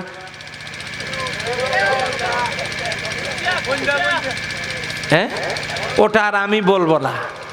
সম্মানিত ভাইয়েরা, বিশ্বনবী দাওয়াত দিয়েছেন, আমাদেরও দাওয়াত দেওয়ার দরকার আছে না নাই? দাওয়াত দিবেন। আজকে বাড়িতে গিয়ে দাওয়াত শুরু, ঘরের দরজায় গিয়ে বলবেন, স্ত্রীকে দাওয়াত দিবেন, আসসালামু আলাইকুম। গেটের গেট না খুলতে, গেট খোলার জন্য খটখট না করে গেটে সালাম দিবেন, আসসালামু আলাইকুম। স্ত্রী অবশ্য ভিতর থেকে দরজা খুলে দিয়ে বলবে যে তুমি এত রাতে কারে সালাম দাও। মুখটা অন্যদিকে করবেন, একটু শরম লাগতে পারে। অন্যদিকে মুখটা করে বলবেন, কারে দেই দেই, তুমি নিলে নাও, না নিলে থাক। প্রথম দিন একটু এইরকম হবে। কিংবা যদি বলতে পারেন তোমারই দিয়েছি, স্ত্রী তখন বলবে, কয়েকদিন আগে পিটাইলা যৌতুকের জন্য, আর আজকে আবার সালাম দাও। তুমি যে কয় নাম্বার তা তো বুঝি। স্ত্রীর কাছে আমরা কত জিম্মি হয়ে আছি। আহা, জোরে একটু কথাও বলতে পারি না। শ্বশুরের দেয়া খাট, জোরে তো বসতেও পারি না। কড়াত করে উঠলে স্ত্রী যদি বলে এটা কি তোমার বাপের টাকায় কেনা, তখন তো ওই খাটে শোয়ার চাইতে কবরস্থানে গিয়ে শোয়া অনেক ভালো আছে। কথা ঠিক কিনা? আহা, শ্বশুরের দেয়া মোটর সাইকেল, স্ত্রী তখন বলে টানো, আরো জোরে পিক আপ টানো, মনে হয় তোমার টাকায় কিনছো, তোমার বাপের টাকায় কিনছো। তখন কেমন লাগে? ওই মোটর সাইকেলে তো উঠতে মন চাওয়ার কথা না। যৌতুক হচ্ছে মানবতার বিরুদ্ধে কৌতুক। কথা বলে ঠিক কিনা? অবশ্যই এই এলাকায় আমার মাননীয় চেয়ারম্যান মহোদয়কে স্বামী স্ত্রীর গন্ডগোল নিয়ে মনে হয় কোনো বিচার করা লাগে না। হ্যাঁ, শত শত। আল্লাহ এই কথাটা যাতে রেকর্ড না হয়, তাহলে তো এটা দুনিয়ায় ছড়িয়ে পড়বে। আমার ভাইয়েরা, খবরদার, স্বামী যদি চোর হয়, স্ত্রীকে ভরণ পোষণ করার দায়িত্ব কার? কাজে স্ত্রী যে খাবার খায় এটা হালাল খাবার খায়। স্ত্রী হালাল খাবার খান, সেই স্ত্রী যদি আল্লাহর ইবাদত করেন, ওই স্ত্রীর সাথে আল্লাহর সম্পর্ক তৈরি হয়। ওই স্ত্রী যত দোয়া করে আল্লাহর দরবারে কবুল হয়ে যায়। স্ত্রীর উপরে নির্যাতন করবেন না। আপনি কেমন পুরুষ মানুষ ভাই? আপনাকে তো জোর করে নিয়ে যাওয়া হয় নাই। আপনি এত ভীতু, 200 লোককে সঙ্গে করে নিয়ে নাকে রুমাল দিয়ে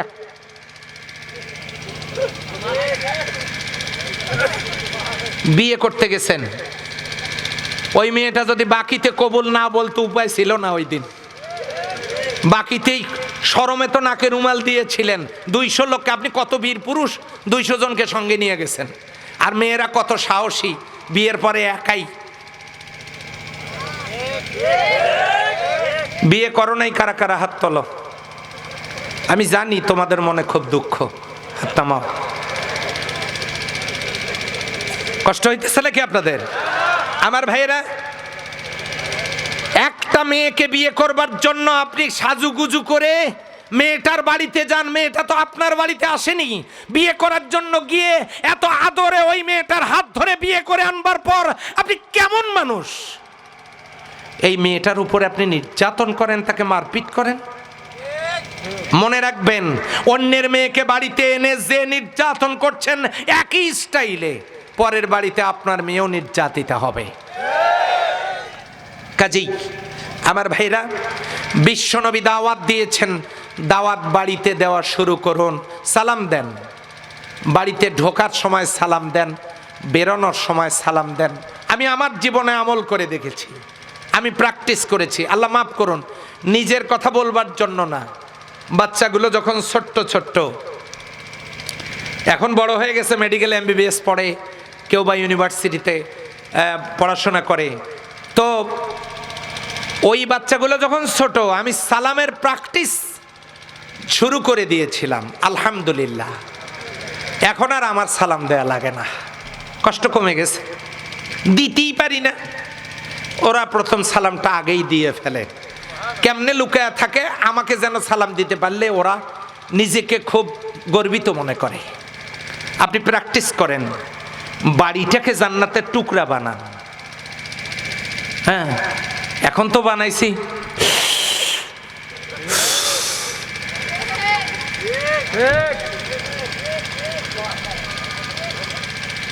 রুবেল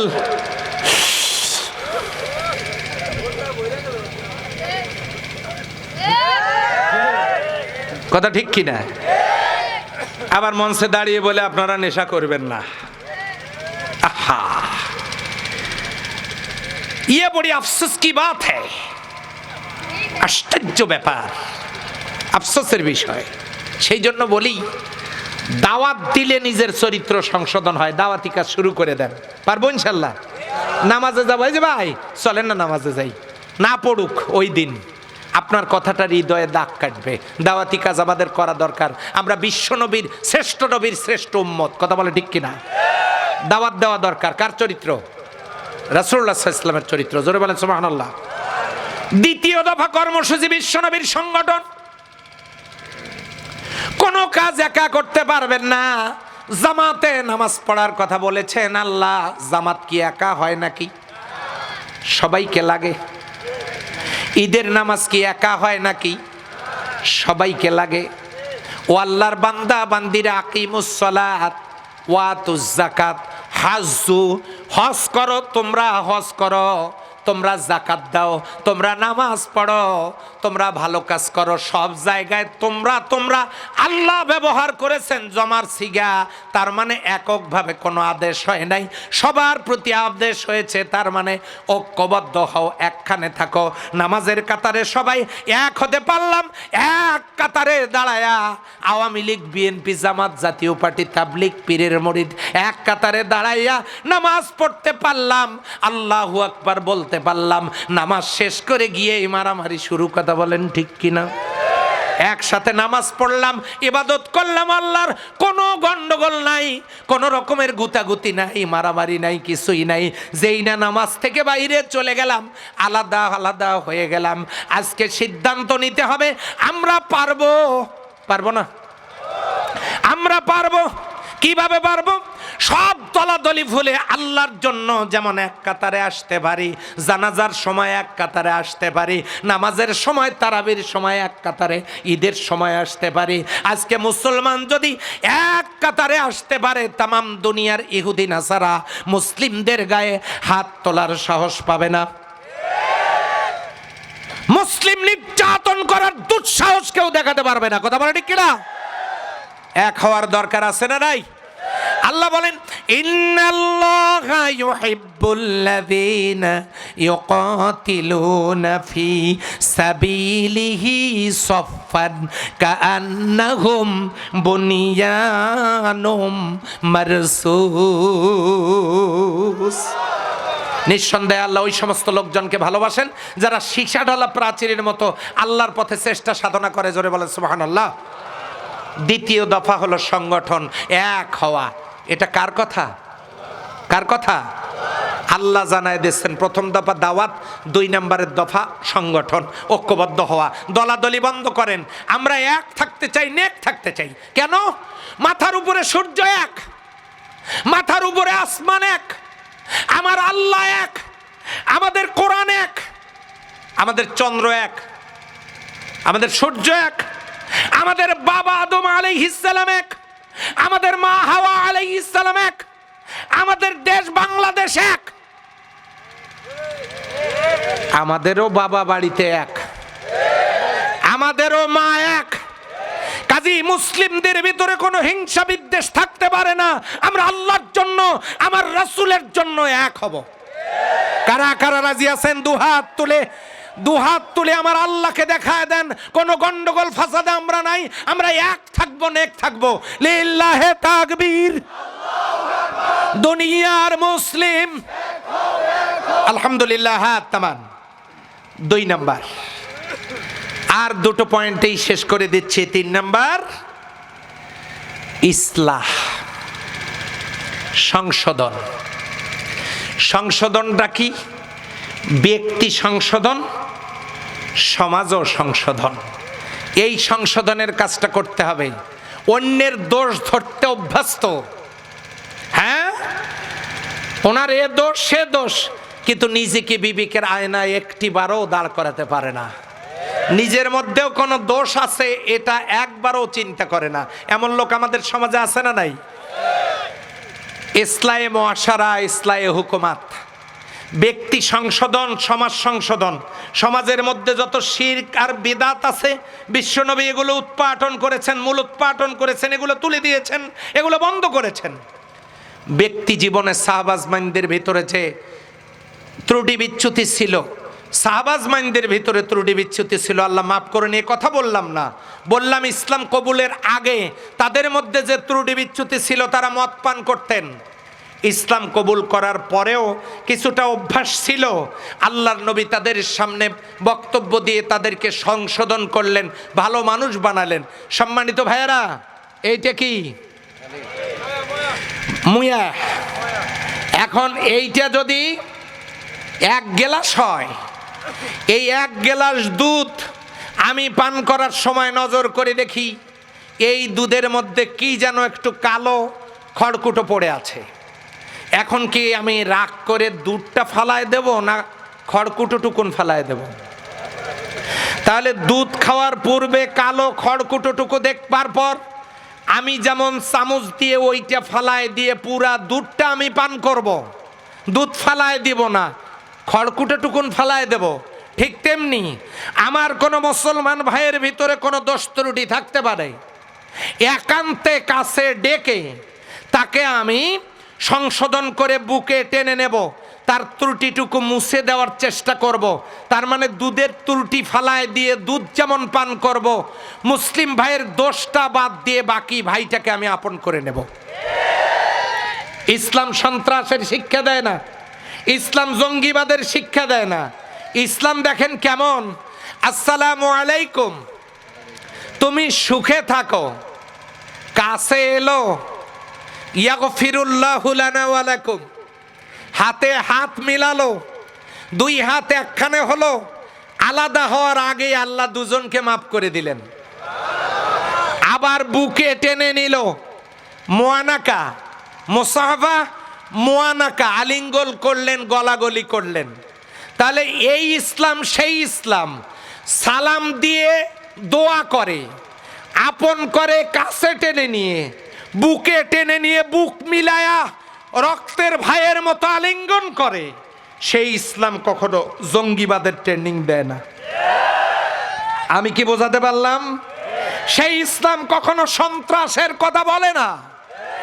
সেই জন্য ইসলাম আমাদেরকে বুঝতে হবে, ইসলাম দিয়েই শান্তি প্রতিষ্ঠিত করতে হবে। কথা বলেন ঠিক কিনা? এই জন্য ব্যক্তি জীবনে যেগুলো সংস্কার, এগুলোও করা দরকার।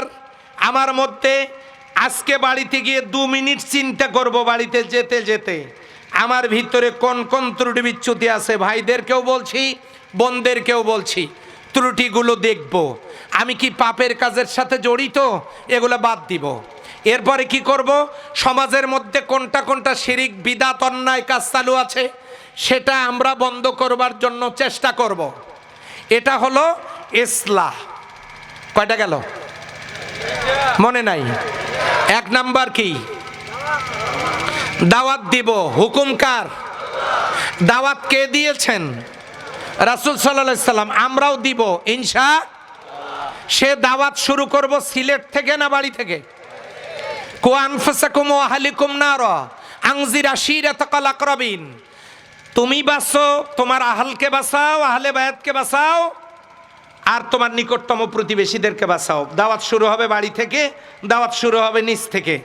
সংগঠন হবে, ঐক্যবদ্ধ হবে। নামাজে এক হতে পারলেও সামাজিক কাজেও এক থাকার দরকার আছে না নাই?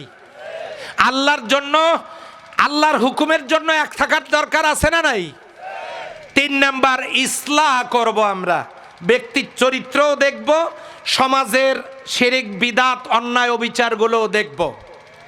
নবিয়ানা তরিকার 4 নম্বরের কাজ হেকমা হুকুমা হুকুম।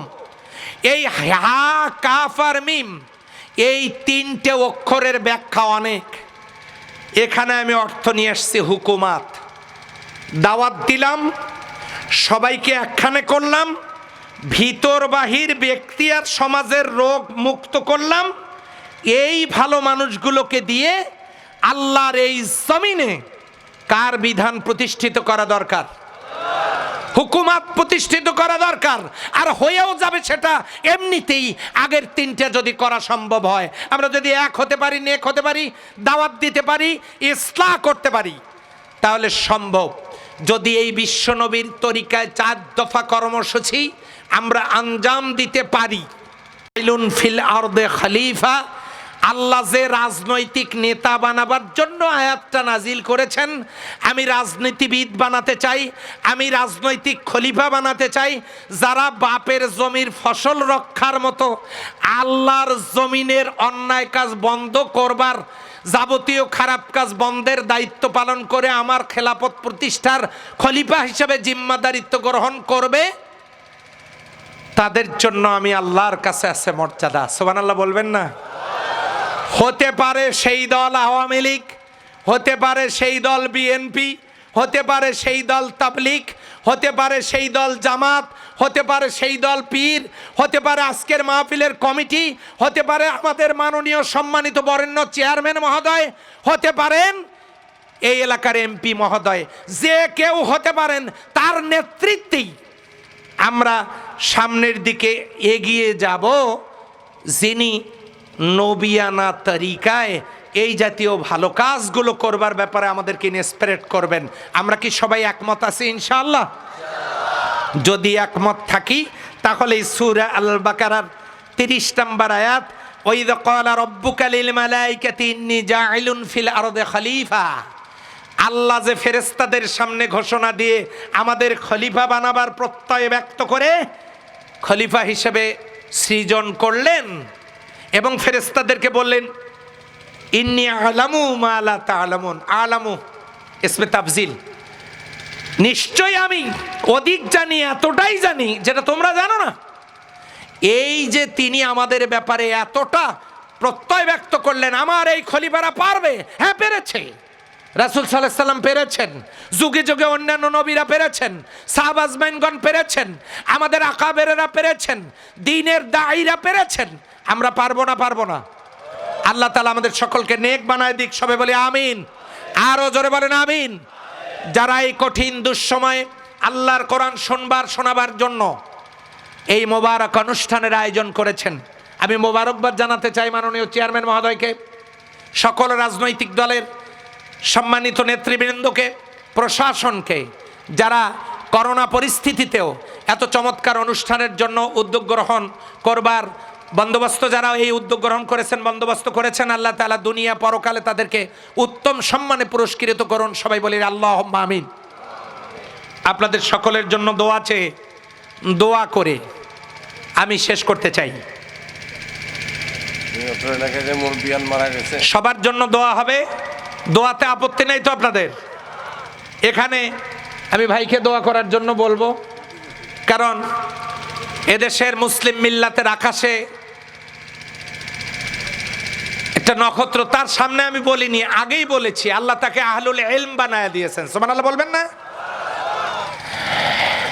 আমরা কদিন বাঁচবো? আল্লাহ তাআলা তার হায়াতে বরকত দান করুক, সবাই বলেন আমিন। সুবহানাল্লাহি ওয়া বিহামদিহি, সুবহানাকাল্লাহুম্মা ওয়া বিহামদিক, আশহাদু আল্লা ইলাহা ইল্লা আনতা আস্তাগফিরুকা ওয়া আতুবু ইলাইক। এখন দোয়া হবে, দাঁড়ানো ভাইরা বসে পড়ুন, সবাই পড়ে নেন আস্তাগফিরুল্লাহ, আস্তাগফিরুল্লাহ, আস্তাগফিরুল্লাহ। সম্মানিত ভাই ও বোনেরা, অনেকেরই বাবা নাই, মা নাই, আত্মীয় স্বজন দুনিয়া থেকে চলে গেছেন, মুরব্বীরা কবরে, বোনেরা অনেক ব্যথা বেদনা কষ্ট যাতনা নিয়ে মহিলা প্যান্ডেলে বসে আছেন। আমরা সবাইকে নিয়ে এই করোনা পরিস্থিতিতে, দুর্যোগপূর্ণ মুহূর্তে আমরা আল্লাহর দরবারে হাত তুলে ধরব, মনিবের দরবারে দোয়া করব, সকাতরে বিনয়ের সাথে আমরা আরজি পেশ করব, আমাদের চাওয়া পাওয়াগুলো আল্লাহকে বলবো। আমরা সেজন্য প্রস্তুতি নিয়ে আল্লাহর দরবারে হাত তুলে ধরার আগেই দিলটাকে নরম করে সাইয়্যিদুল ইস্তিগফার পড়ি। মন থেকে যদি পড়তে পারেন, পাহাড় সমপরিমাণ গুনাহ আল্লাহ মাফ করে দেবেন। সবাই পড়ে নেন, আল্লাহুম্মা আনতা রব্বি লা ইলাহা ইল্লা আনতা খালাকতানি আনা আবদুকা ওয়া আনা আলা আহদিকা ওয়া ওয়া'দিকা মাস্তাতা'তু আউযু বিকা মিন শাররি মা সানা'তু আবুউ লাকা বিনি'মাতিকা আলাইয়া ওয়া আবুউ বিযামবি ফাগফিরলি ফাইন্নাহু লা ইয়াগফিরুয যুনুবা ইল্লা আনতা। কথা শুরু করার পূর্বেই বলেছিলাম, এই তো জীবন, আজ আছি কাল নেই, পরশু এ মাটিতেই হবে যে ঠিকানা। দুনিয়া ছেড়ে যখন চলে যাব, লাশ কবরে রাখবার পর এই দুনিয়ার কোনো কবরে ছিদ্র পথ রাখা হয় না ফেরেশতা আসবার জন্য। ফেরেশতা আসবে কোন দিক দিয়ে জানেন? মাথার দিক থেকে। আজকের এই কোরআনের আলোচনা শোনার পরে হৃদয়ে লালন করে ধারণ করে যদি কোরআনের পথে নিজেকে পরিচালিত করবার সিদ্ধান্ত নিতে পারেন, আর আজকেই যদি মৌত নসিব হয়ে যায়, কালকে এরকম সময়ে আপনি আমি কবরে, যদি সিদ্ধান্ত হয় কোরআন অনুযায়ী চলবার, যদি বাড়িতে গিয়ে মারা যাই, কাল যখন কবরে যাব, মুনকির নকির আসবে, মাথার দিক থেকে কবরে প্রবেশ করার জন্য যখন চেষ্টা করবে, কবর থেকে আওয়াজ আসবে, লা তাদখুলা। মুনকির নকির, তোমরা দুইজন কবরে প্রবেশ করতে পারবা না। মুনকির নকির বলবে, আমরা আল্লাহর পক্ষ থেকে দায়িত্বপ্রাপ্ত ফেরেশতা, দুনিয়ায় বেঁচে নাই, এত গরম কাপড় গায়ে দিয়েও শীত নিবারণ যখন হয় না, সেই সময় জনম দুঃখিনী মা খালি মাটিতে পড়ে আছে, আমরা তাদের কোনো খবর নিতে পারি না। মাহফিলে আসার সময় হয়তো বা বাবার কবরের পাশ দিয়া হেঁটে হেঁটে এসেছি, মায়ের কবরের পাশ দিয়ে হেঁটে হেঁটে এসেছি, কবর থেকে বাবা মা হয়তো পায়ের আওয়াজ পাইয়া ডেকে ডেকে বলেছে, বাছা ধন, মাহফিলে যেতেছিস বাবা যা। সবাই যখন শেষ মোনাজাতে বাবা মার জন্য দোয়া করবে, রে বাবা, ওই সময় তোর দুঃখিনী মায়ের কথা একটু মনে করিস বাবা, তোর জনম দুঃখী বাবার কথা একটু মনে করিস রে বাবা। আল্লাহ তাআলা, তুমি দেখো তো যার মা নাই বাবা নাই, অন্ধকার কবরে পড়ে আছে, দয়া করে কবরগুলোকে জান্নাতের টুকরায় পরিণত করে দাও। রাব্বির হামহুমা কামা রব্বায়ানি সগীরা। আল্লাহ তাআলা, বাবা মা যাদের বেঁচে আছে, হায়াতে বরকত দিয়া আমাদেরকে তাদের খেদমত করে জান্নাতের টিকিট অর্জনের তৌফিক দিয়ে দাও রব্বুল আলামিন। এই মাহফিলের ভিতরে যারা অসুস্থ, শেফায়ে কামেলা দান করে দাও। যারা ঋণগ্রস্ত ঋণ পরিশোধের ব্যবস্থা করে দাও, চাকরিজীবীদের হালাল পেশা কবুল করে নাও, বেকারদের কর্মসংস্থান দাও, কৃষিজীবীদের শস্য জিরাতে বরকত দাও, ছাত্রছাত্রীদের করোনা পরিস্থিতিতে তারা বিদ্যাপীঠ থেকে